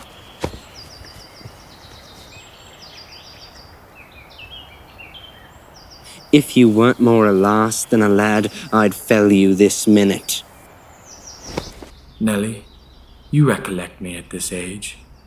Did I ever look so stupid? Worse, 'cause you were more sullen.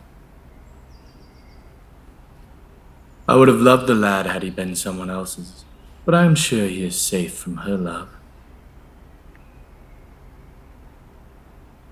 Hindley would have been proud of his son, wouldn't he?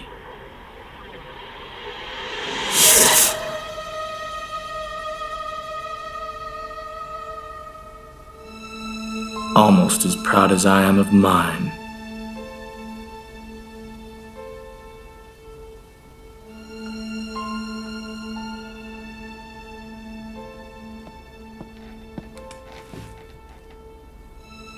Oh, Papa!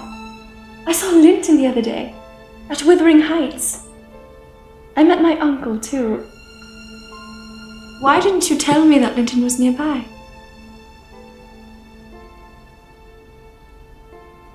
Catherine, you know why I kept Linton's residence from you? Is it because you dislike Mr. Heathcliff? No, not because I dislike Mr. Heathcliff. It's because Mr. Heathcliff dislikes me. Catherine, you must listen to me. He is the most diabolical man, looking to wrong and ruin those he hates given the slightest opportunity. I knew that you could not keep acquaintance with Linton without coming into contact with Mr. Heathcliff. But Mr. Heathcliff was very cordial, Papa. He didn't object to Linton and I seeing each other. But I do object, Catherine. My reasons you would not understand. Your mother may still be alive if it were not for him. I will not see the last person I love in this world suffer at his hand.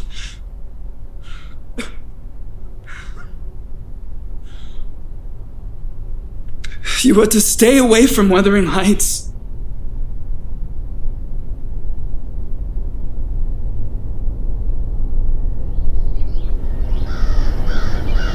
Dearest Catherine, ever since I last looked onto your face, I have been able to think of little else. I would gladly think of nothing else. However, my memory cannot compare to your true form.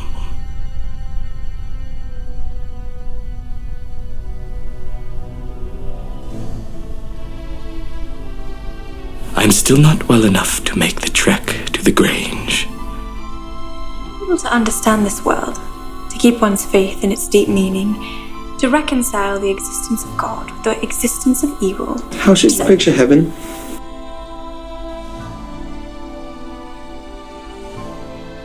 You must find a way to defy Uncle Edgar and see me here at the Heights. How long have you been going to Wuthering Heights, Miss Catherine?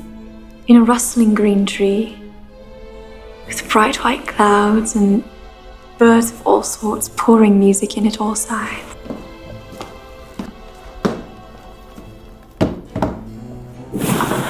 Only a little while. And it's only because Linton is too ill to travel here. You should not be risking so much to simply visit with your cousin. Nellie, I love him. How should you picture heaven? This, warm by the fire with you. You've seen Linton but a handful of times in your life.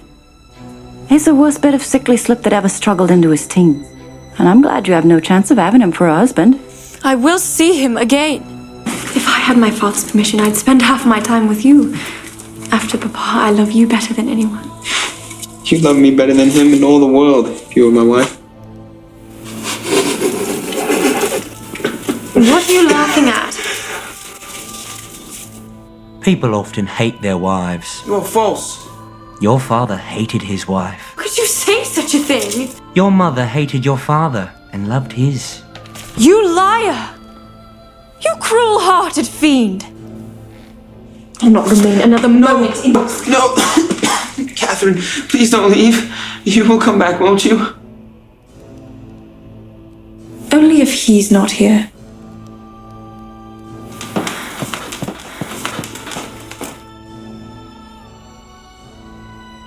Your father's getting worse by the day.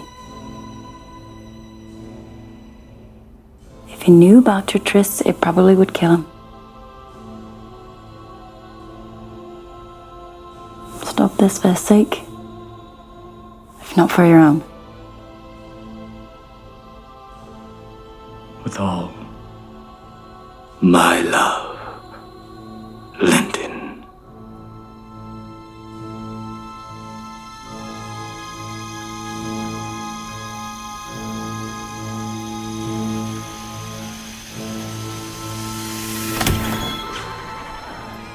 Oh, Linton, I'm so sorry it took me so long to get here. I had to read my father to sleep. Good evening, Catherine. It's been so long since you graced my house with your presence. My father is very ill. The rumor goes he is on his deathbed. Is that an exaggeration? I'm afraid not. Well, perhaps I can console you with a gift. I give you what I have. It is hardly worth accepting, but all that I have to give you is my son. What? Father wants us to be married. He knows I'm glad you will not approve, but he's weary of my dying. Thus, we have to be married in the morning, and you can return to the Grange in the morning. I'm not afraid of you. Give me the key. Oh, you're not afraid of me. Your courage is well disguised.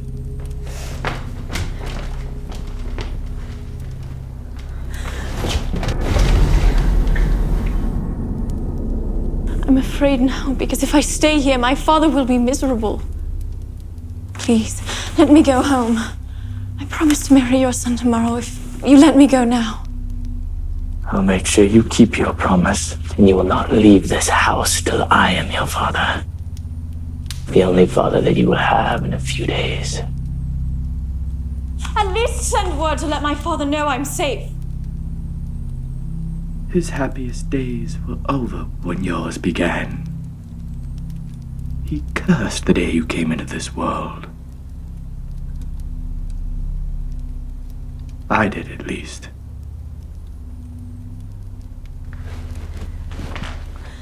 Heathcliff, you are a cruel man, but you're not a fiend.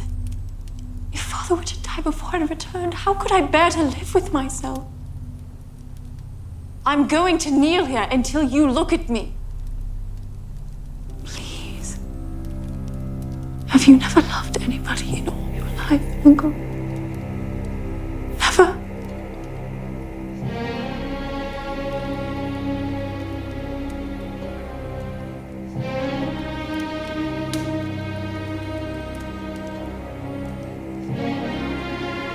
Get your fingers off of me. I detest you.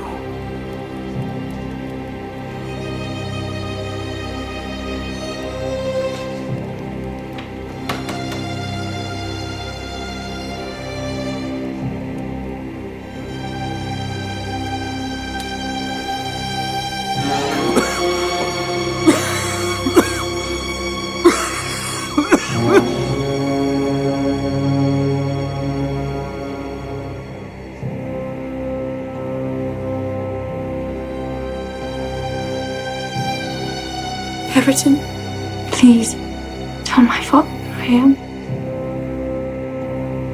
Please.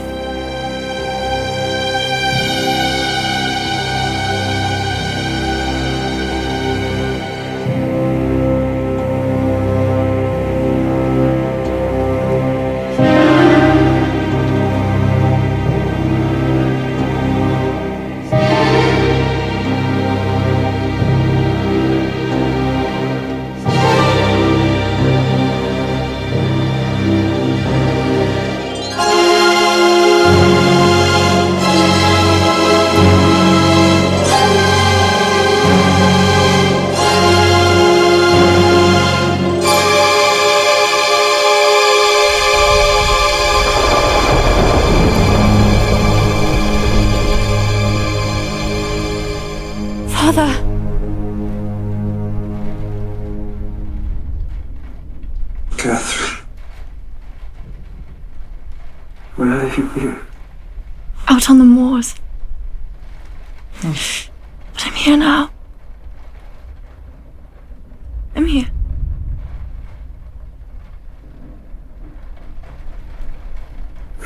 I can go to her now.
I've come to fetch you home to Wuthering Heights now.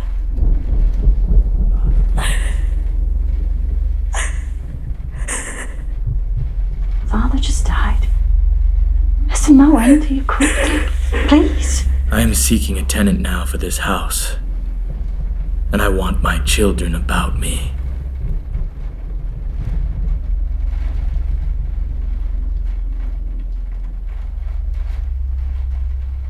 I can give you till morning. No. I'll go, Nellie.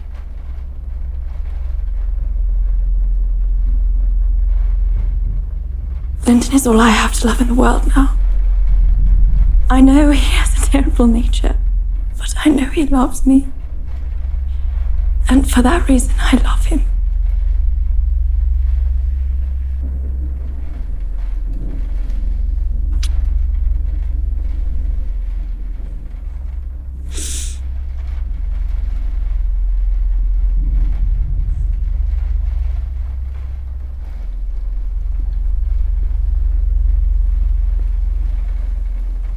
Mr. Heathcliff, you have nobody to love you. And however miserable you make us, we will have the revenge of knowing that cruelty arises from your greater misery.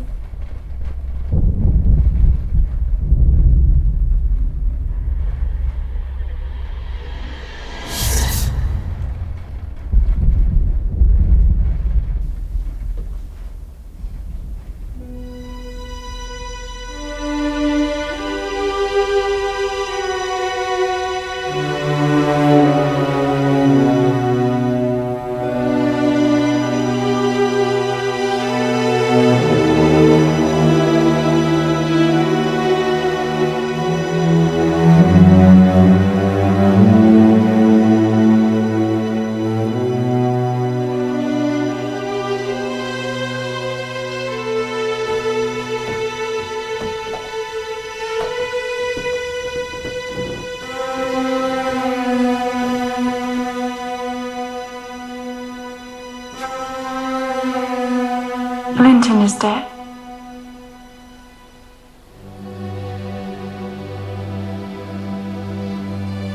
How do you feel? He's safe. And I'm free. I should feel glad, but you have left me so long to struggle against death alone. Now I feel and see only death.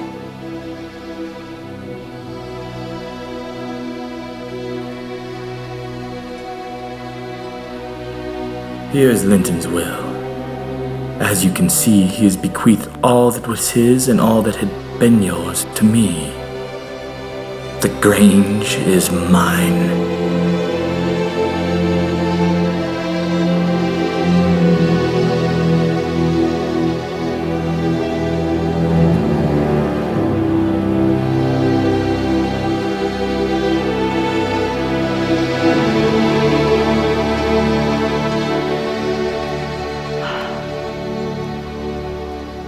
Catherine stayed in bed a fortnight. When Mr. Heathcliff was unsuccessful at finding a tenant for the Grange, I offered my services at Wuthering Heights. Not even that would stir my mistress from her bed. And that brings us to now.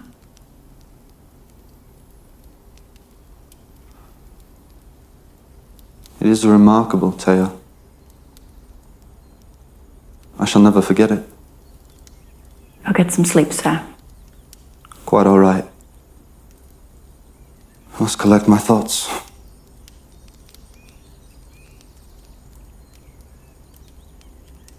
It is morning. We've talked all through the night.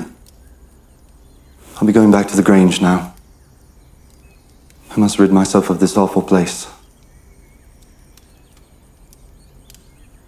Thank you, Miss Dean, for the accommodation and the insight.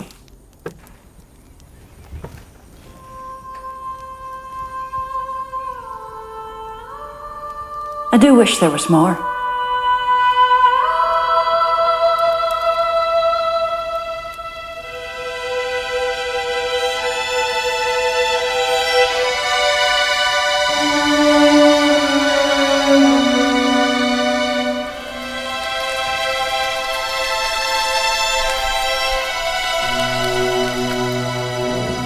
It's good to see you, Miss Catherine.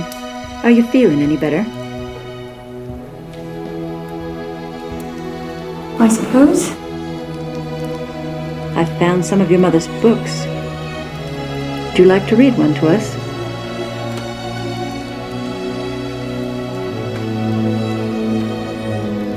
I'm well aware that some people now begin to doubt about witchcraft, or at any rate, feign to do so.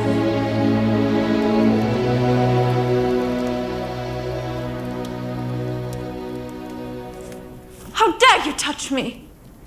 Get away from me! I despise you.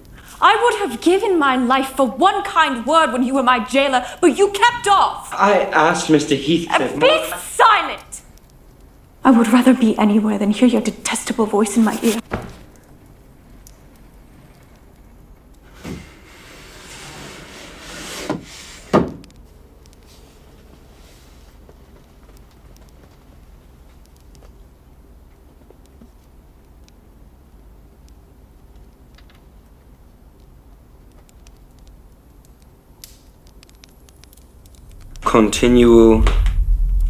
Continuous strife.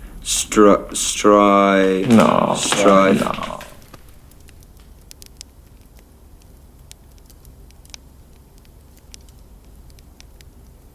Stay out of that room.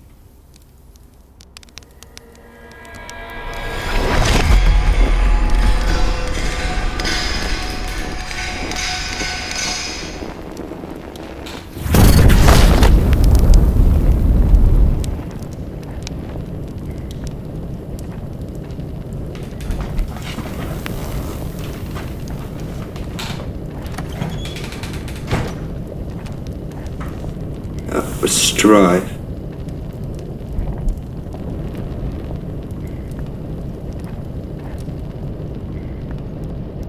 He's just like the cart horse, isn't he, Nellie? He does his work, eats his food, and sleeps eternally. Do you have a dream, Harriton? Harriton, can you hear me? Go to the devil and let me be. I have found that I want and am glad to be your cousin. I shall have nothing to do with you and your mucky pride and damn mocking tricks. I'll go to hell body and soul before I look sideways at you again. You should be friends with your cousin. Friends? When she hates me and thinks me not fit to wipe her boots. It is not I who hates you. It is you who hates me. You hate me as much as Mr. Heathcliff does. You're a damn liar. Why have I made him angry then by taking your part 100 times? I didn't know you took my part.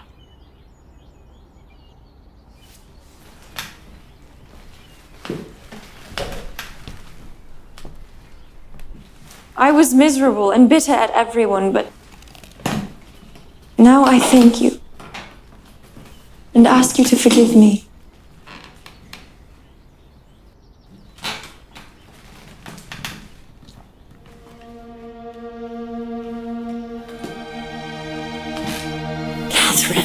I have done, Nellie? He wouldn't shake my hand and he wouldn't look.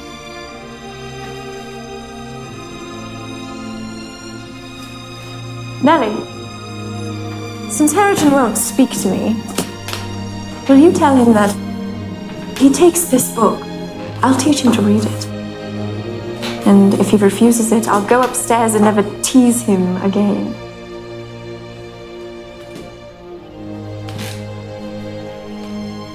You'll be ashamed of me every day of your life, and more ashamed the more you know me. So you won't be my friend?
Cured you of your laughing.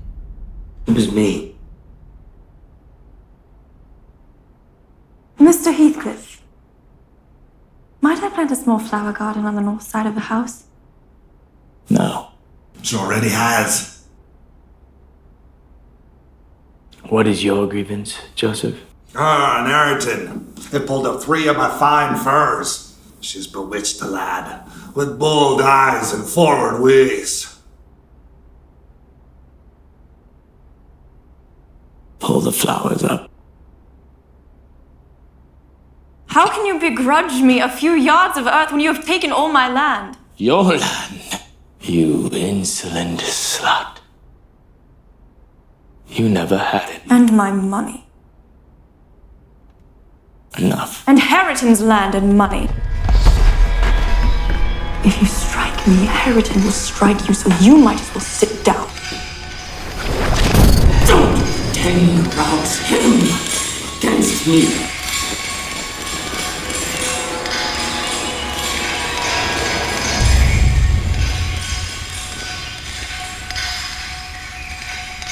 You should avoid putting me into a passion.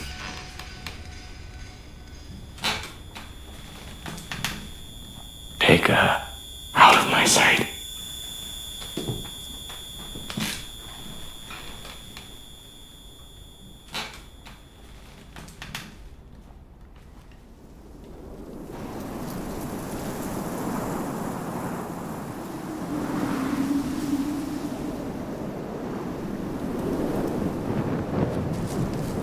Why don't you eat, Papa?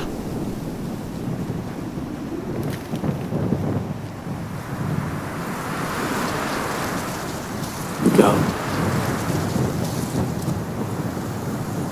I don't know how you can stand to be away from her. Go, please. Please. Leave me.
It is a poor conclusion, is it not, Nellie?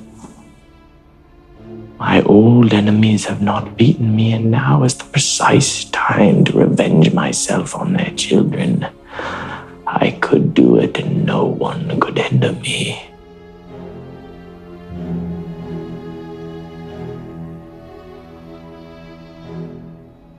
Where's the use? I have lost the sense of their destruction. Have a cup of tea? There is a strange change, Nellie. In every tree, in every cloud, filling the air at night and caught by glimpses in every object by day. I am surrounded by her image.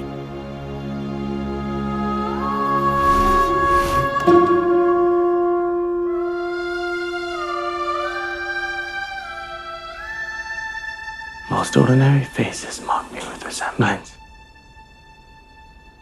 The entire world is a dreadful memorandum that she did exist and that I have lost. Cannot continue in this condition, Cathy. I have a single wish, and my entire being is yearning to attain it. I have yearned for so long and so unwaveringly that I am convinced it must be reached because it is the power of my existence.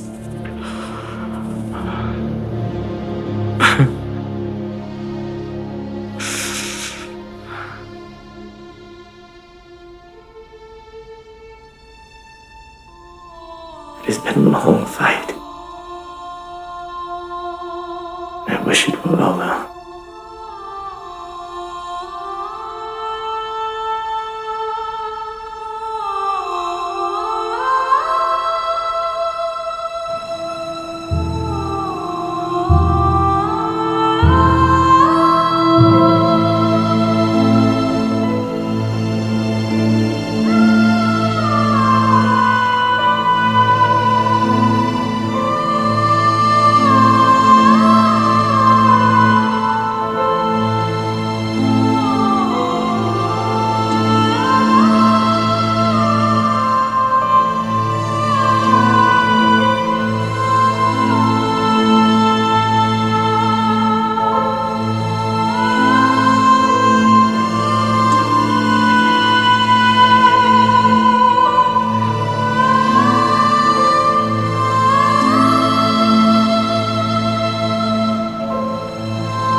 Contrary bringeth bliss, and is a pattern of celestial peace.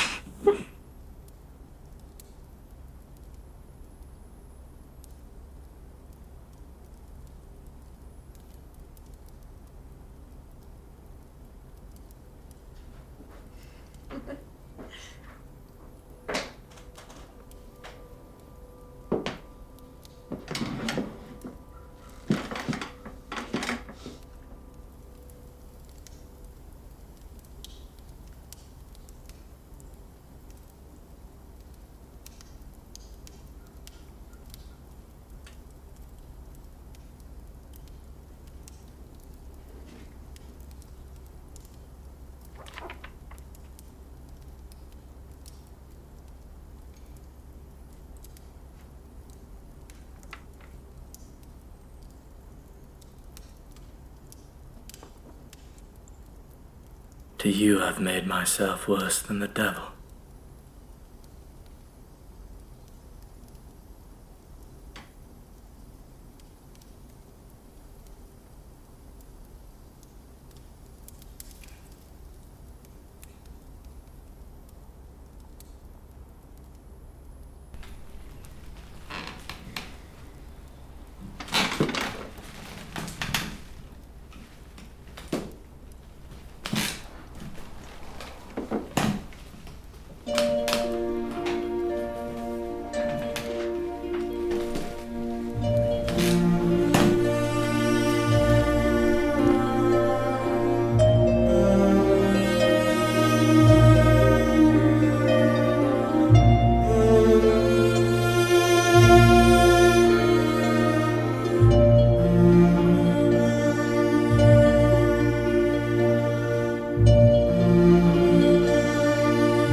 Heathcliff?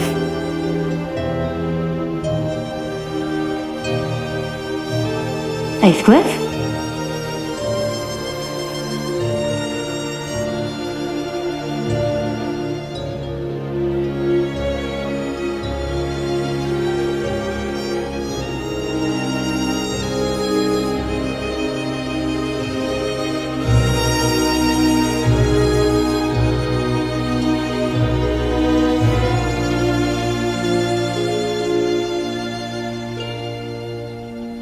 Joseph?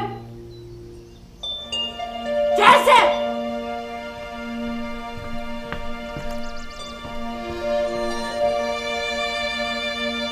Harrington!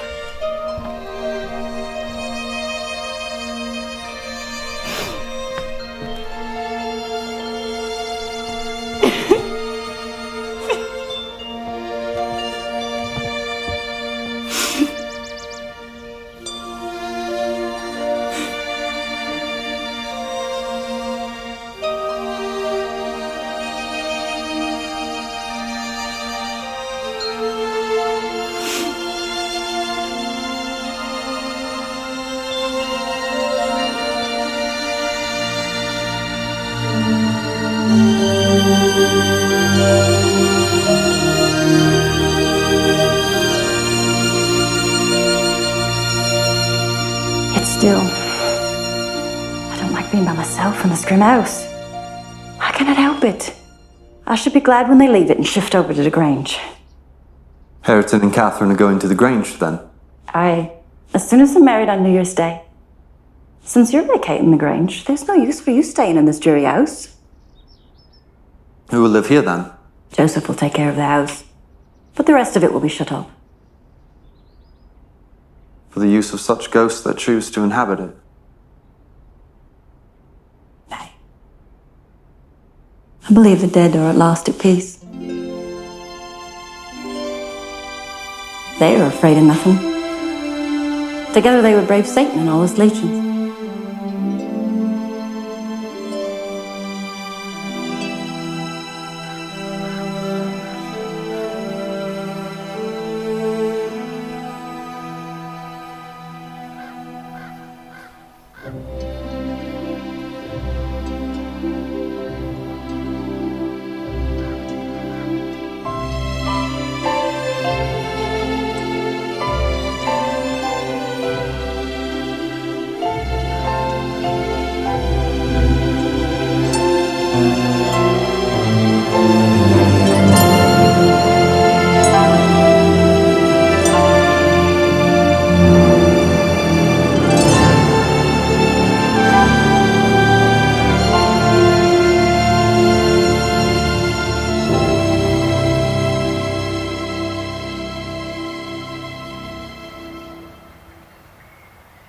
I wonder how anyone can imagine unquiet slumbers for the sleepers in that quiet earth.